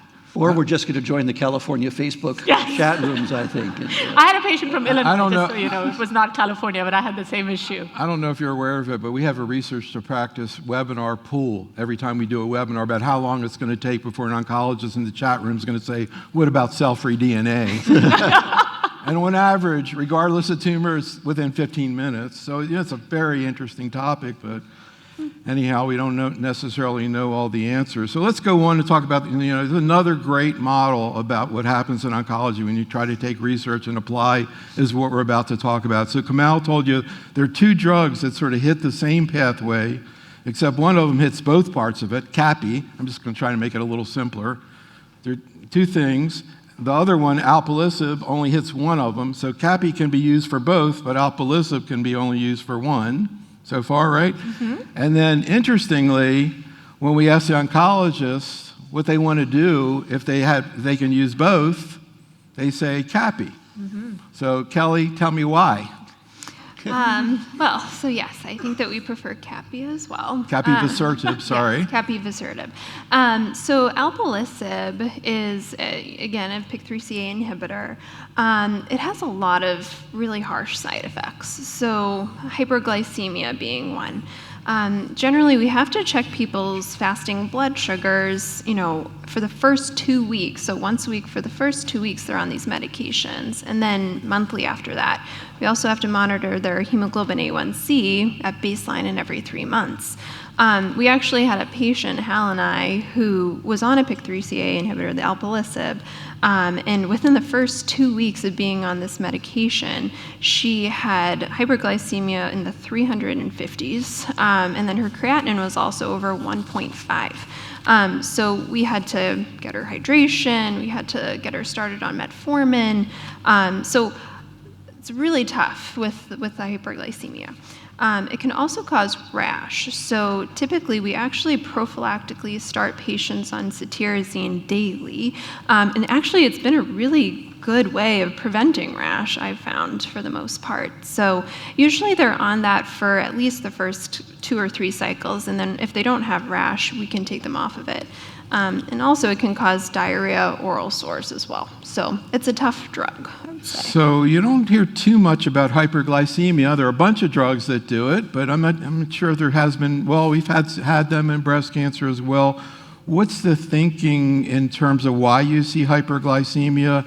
And getting back to this question of why the oncologists in the survey, the investigators in the survey, preferred, one of the things to me that seemed obvious is Capi's only given 4 days a week.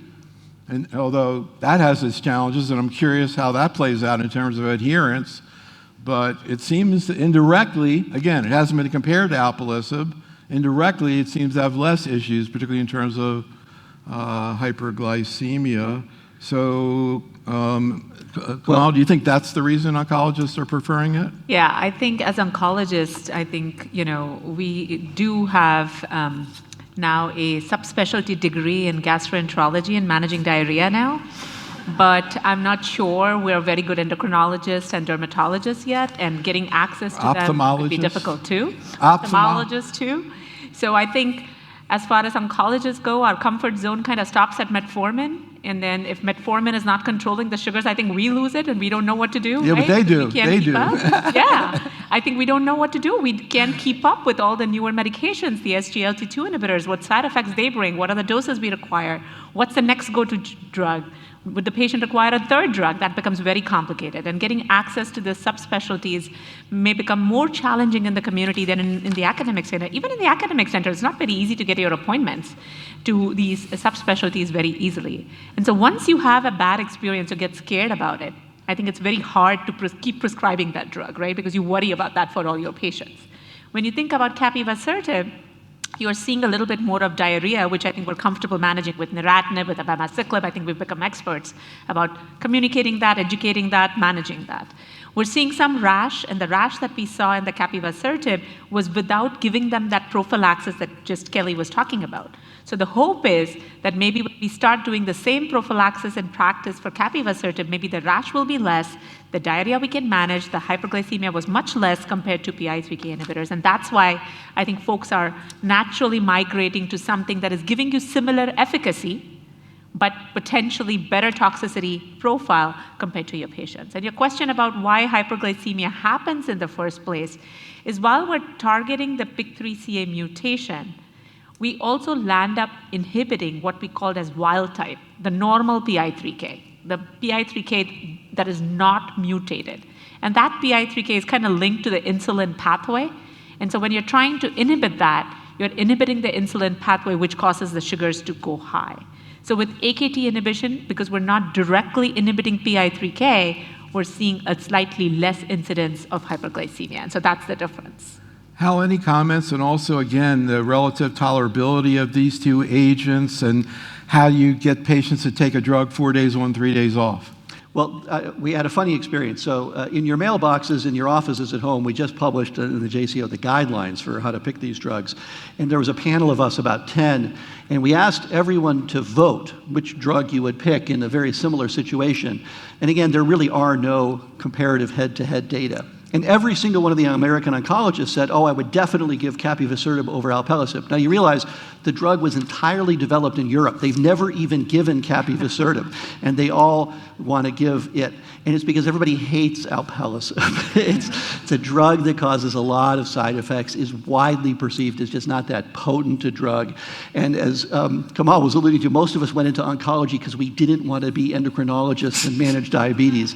And patients don't like it because in America, diabetes carries a stigma, and nobody wants to be thought of as having diabetes or having to manage blood sugars. And so there seems to be less. Now, I think some of that is because we don't look for it, because if you give somebody the script and they take 4 days of Capivasertib and then they stop for 3 days and then they come back to your clinic on day 7, their blood sugars are back to normal. So if you don't look for it, you don't see as much hyperglycemia. But it does seem to be a better tolerated product. It was approved in November, December, and we've now had several patients starting that therapy. And it does require keeping tabs of this, and you got to tell patients to really get a little notebook and keep track of which days they've taken the medication. But so far, it seems to be well tolerated. So when we wrote this guideline, everyone's like, well, we'd always give Capi. And then the steering committee that looks at the guidelines is like, well, wait a sec, I don't see any, clear data that one is absolutely better than the other. And well, so we had to, say that in the text as well. But I think it's the drug to beat for the moment, because Komal will tell you that there's another drug in this same class that she presented the big oral presentation for at San Antonio, called Alpelisib, which is another PI3 kinase inhibitor. And that study, which she can tell you about in a moment, but I'll set the table for you, looked at combining that with the CDK4/6 inhibitor in the same group of about a third of the patients who have a PIK3CA mutation in their tumor. And what did that show? Hold on. No. Wait, Neil, I got this. I'm trying to control the flow. We're running here away so from we can Neil. follow you. Okay, hold on. The inmates have taken over the asylum. Okay, well, so let's just set, because it's kind of interesting story there we can maybe talk about for a second, because we were actually doing a symposium at San Antonio with Komal, where we heard this story that there was a press release that came out the day before the San Antonio meeting. In oncology, again, a theme. You're going to see a lot of slides this week. When a trial's positive, they notify everybody right away before they publish it, present it, et cetera. They put out a press release. So the press release came out the day before the San Antonio meeting, and the San Antonio people are like, we can't wait till ASCO to see this data. We got to figure out a way to get it presented. And Komal presented it 2 days later. I don't know how they pulled that off. But what it was combining second-line and third-line therapy and giving it all at once. Mm-hmm. So we could spend a lot of time talking about it, but bottom line was it did look encouraging. Yeah. You mentioned the fact that the PIK3 is present at diagnosis. So do you think that this may be happening in the future? And how well was it tolerated when you added it in on top of it, this other PIK3 thing? Right. So I think these 3 drugs were given together in the first-line setting for a distinct group of patients who have had recurrence on or within 12 months of their endocrine therapy and harbor a PIK3CA mutation. So unlike what we were talking about biomarkers where we tested post-CDK4/6 inhibitors, now we're saying for this group of patients, should we find this information up front? Because when we gave the 3 drugs together and compared it to fulvestrant and palbociclib, there was more than doubling of the PFS. The PFS was 7 months in the control arm, which was fulvestrant and palbo. So those patients really had a very poor prognosis, did not do well if they are recurring and then having the PIK3C mutation. But when you add the Alpelisib PI3K inhibitor drug to this, it was 15 months. And so I do think that this might be appropriate for this group of patients with this PIK3CA mutation, and we're waiting to hear from the regulatory agencies about that. And again, in terms of this, for example, the rash and hyperglycemia, you have Alpelisib here, Capi here, like where was this? So a very, very good question. Alpelisib does have hyperglycememia. Now, the patients that were enrolled had a very different criteria. Right, they had to have low A1Cs. Exactly. Right, oh, exactly. okay. So when low we looked A1C to get in the trial. Right. With Capivasertib, we allowed a hemoglobin A1C of 8%. So you could be a pre-diabetic, diabetic, and a hemoglobin A1C of 8. When we did that with Alpelisib, we did that with 7. Hemoglobin A1C of 7. When we did that with Alpelisib, we did that with the hemoglobin A1C of 6. So certainly differences there. There was hyperglycemia seen. The biggest difference that struck me was that there were no grade 3 rashes. So we did not see a whole lot of grade 3 rash with Alpelisib. I cannot comment necessarily on the degree of hyperglycemia in patients with a hemoglobin of more than 6 because they were not included in the trial. But when we looked at the discontinuation rates, it was very impressive. It was 6%. 6.8% of these patients had discontinuation of the study drug due to side effects, which is reasonably tolerable for a 3-drug regimen, I think. So this was the press release, and then it was presented, and I think published already, right? Did I see the paper? You have the paper out? No, not yet. So not yet. Right. Okay. So eventually we'll see that soon as well, and could be that next year we'll be talking about triple endocrine therapy. You know, myeloma, they're up to 4 drugs, maybe going for 5, I think, but you guys are not too far behind. I want to hear about this. Is it 56-year-old patient who got Capi? Right. This is Kelly. You have this patient with Hal, 56-year-old. I think that might be mine. Yeah. Oh, a 56-year-old who. 60. Oh, I can. You want to? Yeah, you've got fulvestrant palbo, then fulvestrant everolimus, capecitabine, the usual drug afterwards, and ended up on Capi. So this is. You know how your parents said they love all the children the same, even though they probably have a favorite? You're all high achievers. It was probably you. But, you know, in your practice, you have a few patients who are really, you know, quite special and become friends. And this is one of those patients. I met her as a early career physician, and she had early stage disease and recurred in around 2015. And she had ER-positive metastatic disease, and you know she works full time. She had at the time sort of middle school age kids and mother in Florida, and her number one priority has consistently been to be able to do all the things she wants to do as fully as possible without intravenous medication, if at all possible. And fortunately, her tumor biology and her treatment success has allowed her to do that. But it's a great chance to remind us that, you know, one of the most important clinical lessons is to use endocrine therapy and now endocrine therapy and targeted treatments as long as you possibly can. There is such a qualitative difference in the patient's life when they are able to put a medicine in their pocketbook and travel, when they're able to take medications at home, as opposed to the tyranny of coming in every week or 2 weeks out of 3 or every 3 weeks for chemotherapy. And even though we're all very excited about these newer antibody drug conjugates that you'll be hearing about and already know a lot about, you know, if you didn't know that this was a very exciting bioengineered molecule from the patient point of view, it's chemotherapy, right? It's intravenous, it makes their hair fall out, it makes them sick to their stomach, it makes them tired, they have low blood counts, you have to come in. So this patient really exemplifies that. She has had multiple lines of endocrine therapy. She had an aromatase inhibitor and palbociclib, and that went on for years and years and years and years. And then she progressed, and she had fulvestrant, and then she had fulvestrant with everolimus, which is an older drug that targets the same pathway, really, that we're talking about. And then she went back to a different CDK4/6 inhibitor. She had abemaciclib for a while. You skipped an oral SERD trial. Yep. What was that? Well, then she had capecitabine, which is an oral chemotherapy drug, and then she was on an oral SERD. It wasn't actually one of the ones in your slide deck, but one of the emerging oral SERDs that she had. And so then this fall, we knew all along that she actually had not had a PIK3CA mutation, but she was one of the 3 or 4% of tumors that had an AKT1 mutation. And so when Capivasertib became available, her tumor markers had been a very robust predictor of her disease burden, and it was up to about 2,400 in January. And we started, she was having more bone pain and things, so we started her on Capivasertib. And did you make a slide of the? I didn't make a slide, but it went down to 200 from. It went down to 200, like in 10 weeks. Wow. It's just an extraordinary response. And I think, first of all, it's a marvelous thing when you can be offering. She's now had 4 drugs that didn't exist when she was diagnosed with metastatic disease, and she has now received each of them for reasonably long periods of time. It's a great time to be in oncology. But this drug, Capivasertib, is really good in those small subset of patients who have an AKT1 inhibitor. That was Nick Turner, and the development of this drug had shown that in some small exploratory studies as well. So it just, it's really gratifying to see new drugs coming along, be able to link, we've talked about it several times now, but the cell-free DNA testing and the clinical intervention. And, if you take care of CML patients, you already know this story. You have a drug like imatinib, they have CML, 99% of the disease goes away.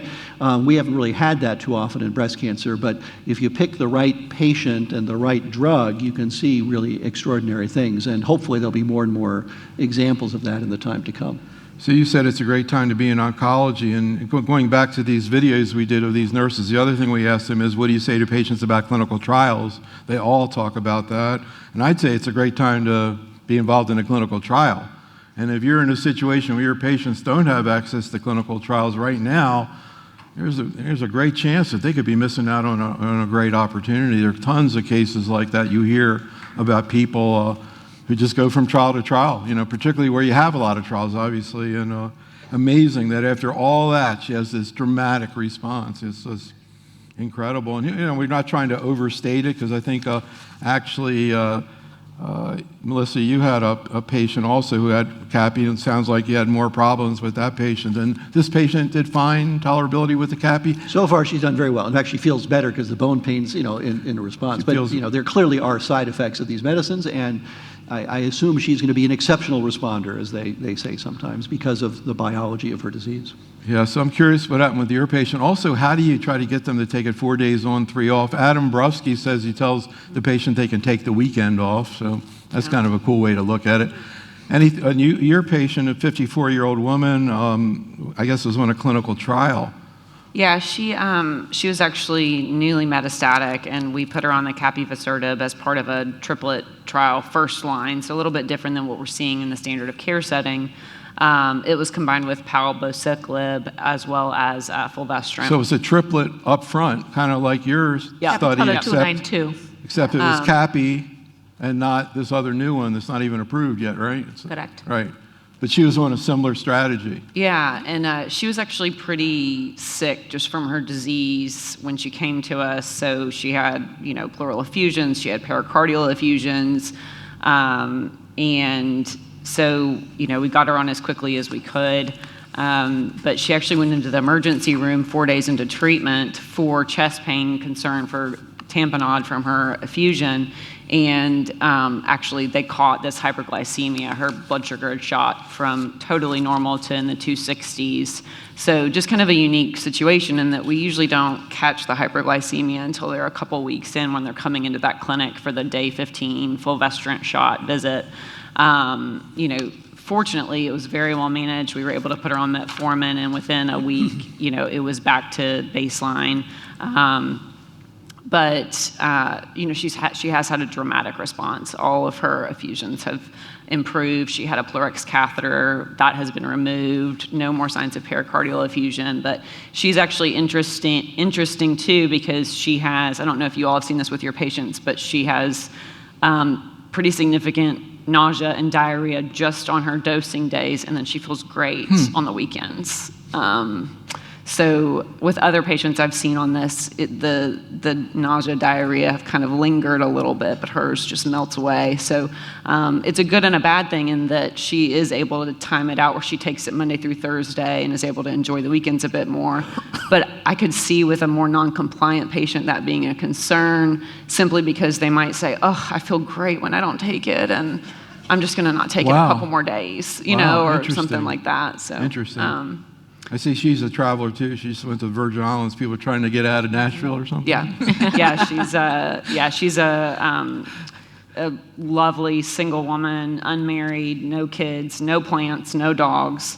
So she has she's self-employed and she travels for her job, and so it's very important for her to have side effects that are very well managed so that she can maintain her income, since she is a single income, but also that's her quality of life. She simply told me from the get-go that she doesn't care if she lives or dies. She has nobody that is dependent on her living, but she wants to live well and be able to go and do the things that she wants to do. And so we've been able to optimize diarrhea management, nausea management. Her hyperglycemia is under great control.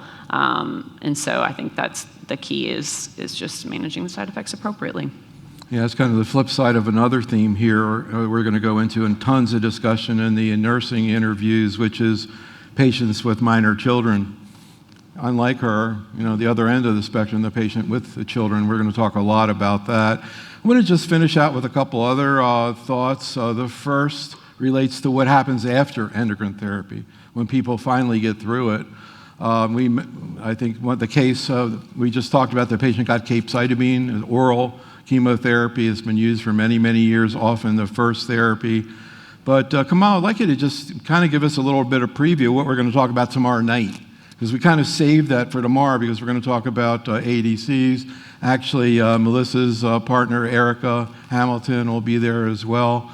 And we're going to get into in depth, what happens after hormonal therapy tomorrow night. But can you give them a little bit of preview, and particularly in terms of kind of what's coming up in the future? Tomorrow night also, we're going to talk about HER2 low, which is relevant in ER-positive disease. Can you kind of give us a little preview of what all that's about? Yeah, no, I think we started off with hormone receptor-positive disease, recognizing that targeting the estrogen receptor is very, very important. And that's why we have so many novel endocrine agents that we're currently developing, approved and newer ones.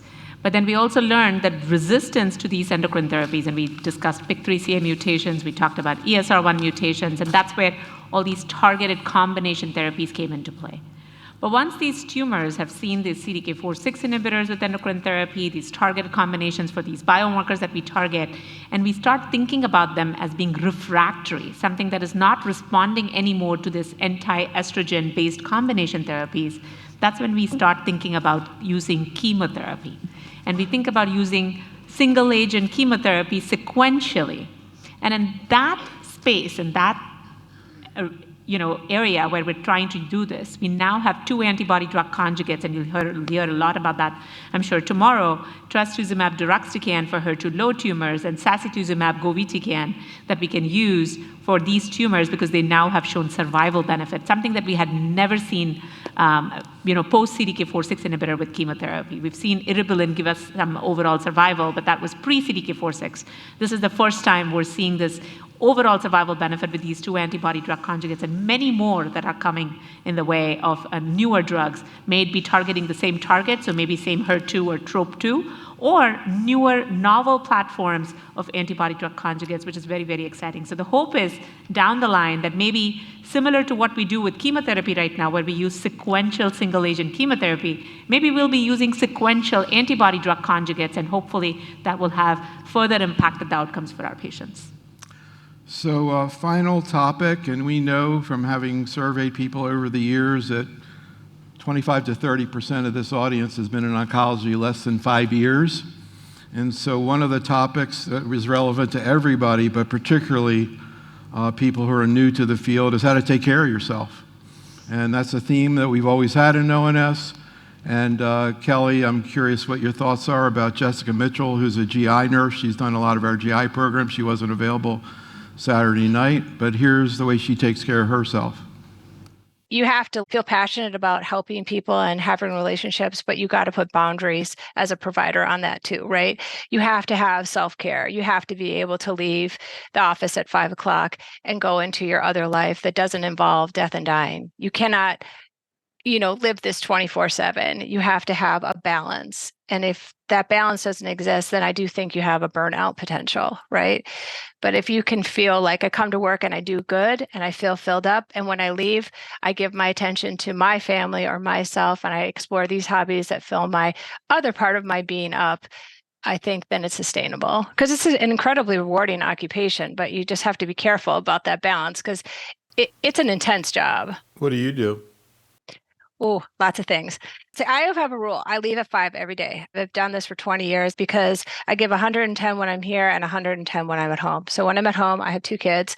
They take a lot of my responsibility, but I love to do other things. I'm a huge chef. I love to cook. I love to garden. I do a lot of like more meditative stuff. I do a ton of yoga. I just try to find that inner peace. So then, my well is filled up every day. I think it's important just to understand, how do you take care of a patient to the best of your ability, be compassionate, but also balance taking care of yourself, right? Kelly, any thoughts? Yeah, I think it's all about balance. I have to say though, working with Hal, we laugh a lot. And there's a lot of joy in the tough times. So I think when you work with a physician, who's amazing and you can laugh with and chat with, in between patients, it really... You can have the rest of the week off. That's fine. That's what I was getting at. It really makes all the difference. I'm not just saying that. Outside of work, I have a 10-month-old, so she keeps me very busy and my husband. And I really love walking, Peloton. I love reality TV, and I watch The Real Housewives and everything Bravo. So that's really what kind of keeps it all together. So. Actually, for many years, we would show pictures when we introduced the faculty in the beginning of what they did to get away. So now we're kind of bringing it to the end. So Komal, any thoughts? What's it like for you being an oncologist? And I think... do you hear people say, how often do people say to you, isn't it depressing? Yeah, no, I wish I had the rule that Jessica has about leaving at 5. I don't think I've ever made that in 20 years. But what I would say, I think the way I think about it is I completely agree. We all talk about happy wives, happy lives. I think the same applies to everything we do in life, right? I think happy doctors will make a happy practice, a happy patient, and you want that. You want to be healthy and happy so you can provide your best. You can only provide your best if you are loving what you do and you're happy doing what you do. So it's very, very important to take care of ourselves. And the way I think about it is, I'm probably 100% clinician one day, I'm probably 100% researcher one day, I'm probably 100% mother or a wife one day. I don't think I have been able to necessarily say I'm perfect 100% doing all these responsibilities, but I've really been able to be happy with being 100% clinician one day and maybe doing 80% of my motherly jobs, or being 100% mother one day and that day was not my clinic day and I was able to make that work for myself and have that balance. And certainly having hobbies, anything that makes you happy, and it doesn't have to be any particular form, but I started skiing in my 40s when my kids started skiing. I started playing tennis with my kids when they started playing tennis, and I played squash with my husband because I wanted to not forget about him when I started doing what I do. So I think anything that keeps you happy and going is very, very important, because only when you are happy can you provide the optimal care or do everything that you do in that particular role very well. Melissa, also we'd appreciate some feedback. We're trying different, we always do this at ONS. Let us know, on the evaluation, or send us an email. These topics are useful, not useful. We'd love to have your feedback. So any thoughts, Melissa? I was just going to say, I think, we all go into oncology for a reason, and for most of us, it fills our cup to go into work and be with our patients. But I have seen significant burnout, and I've been there. And I think the important thing, too, is to remember that there are so many different fields in oncology. And as nurses, one of the beautiful things about our career is that we have all of these options. So I used to work inpatient acute leukemia, and that contributed to a lot of burnout. I loved it, but those patients were really, really sick. Now I work in outpatient oncology, and yeah, my patients are sick too, but it's a very different day in and day out practice. And so I think just remembering that, there's so many cool options with what we do for a living. Hal, any thoughts? I agree with Kelly. I've always seen you using humor a lot, but I wonder kind of what's underneath that. Oh, it's a dark scene.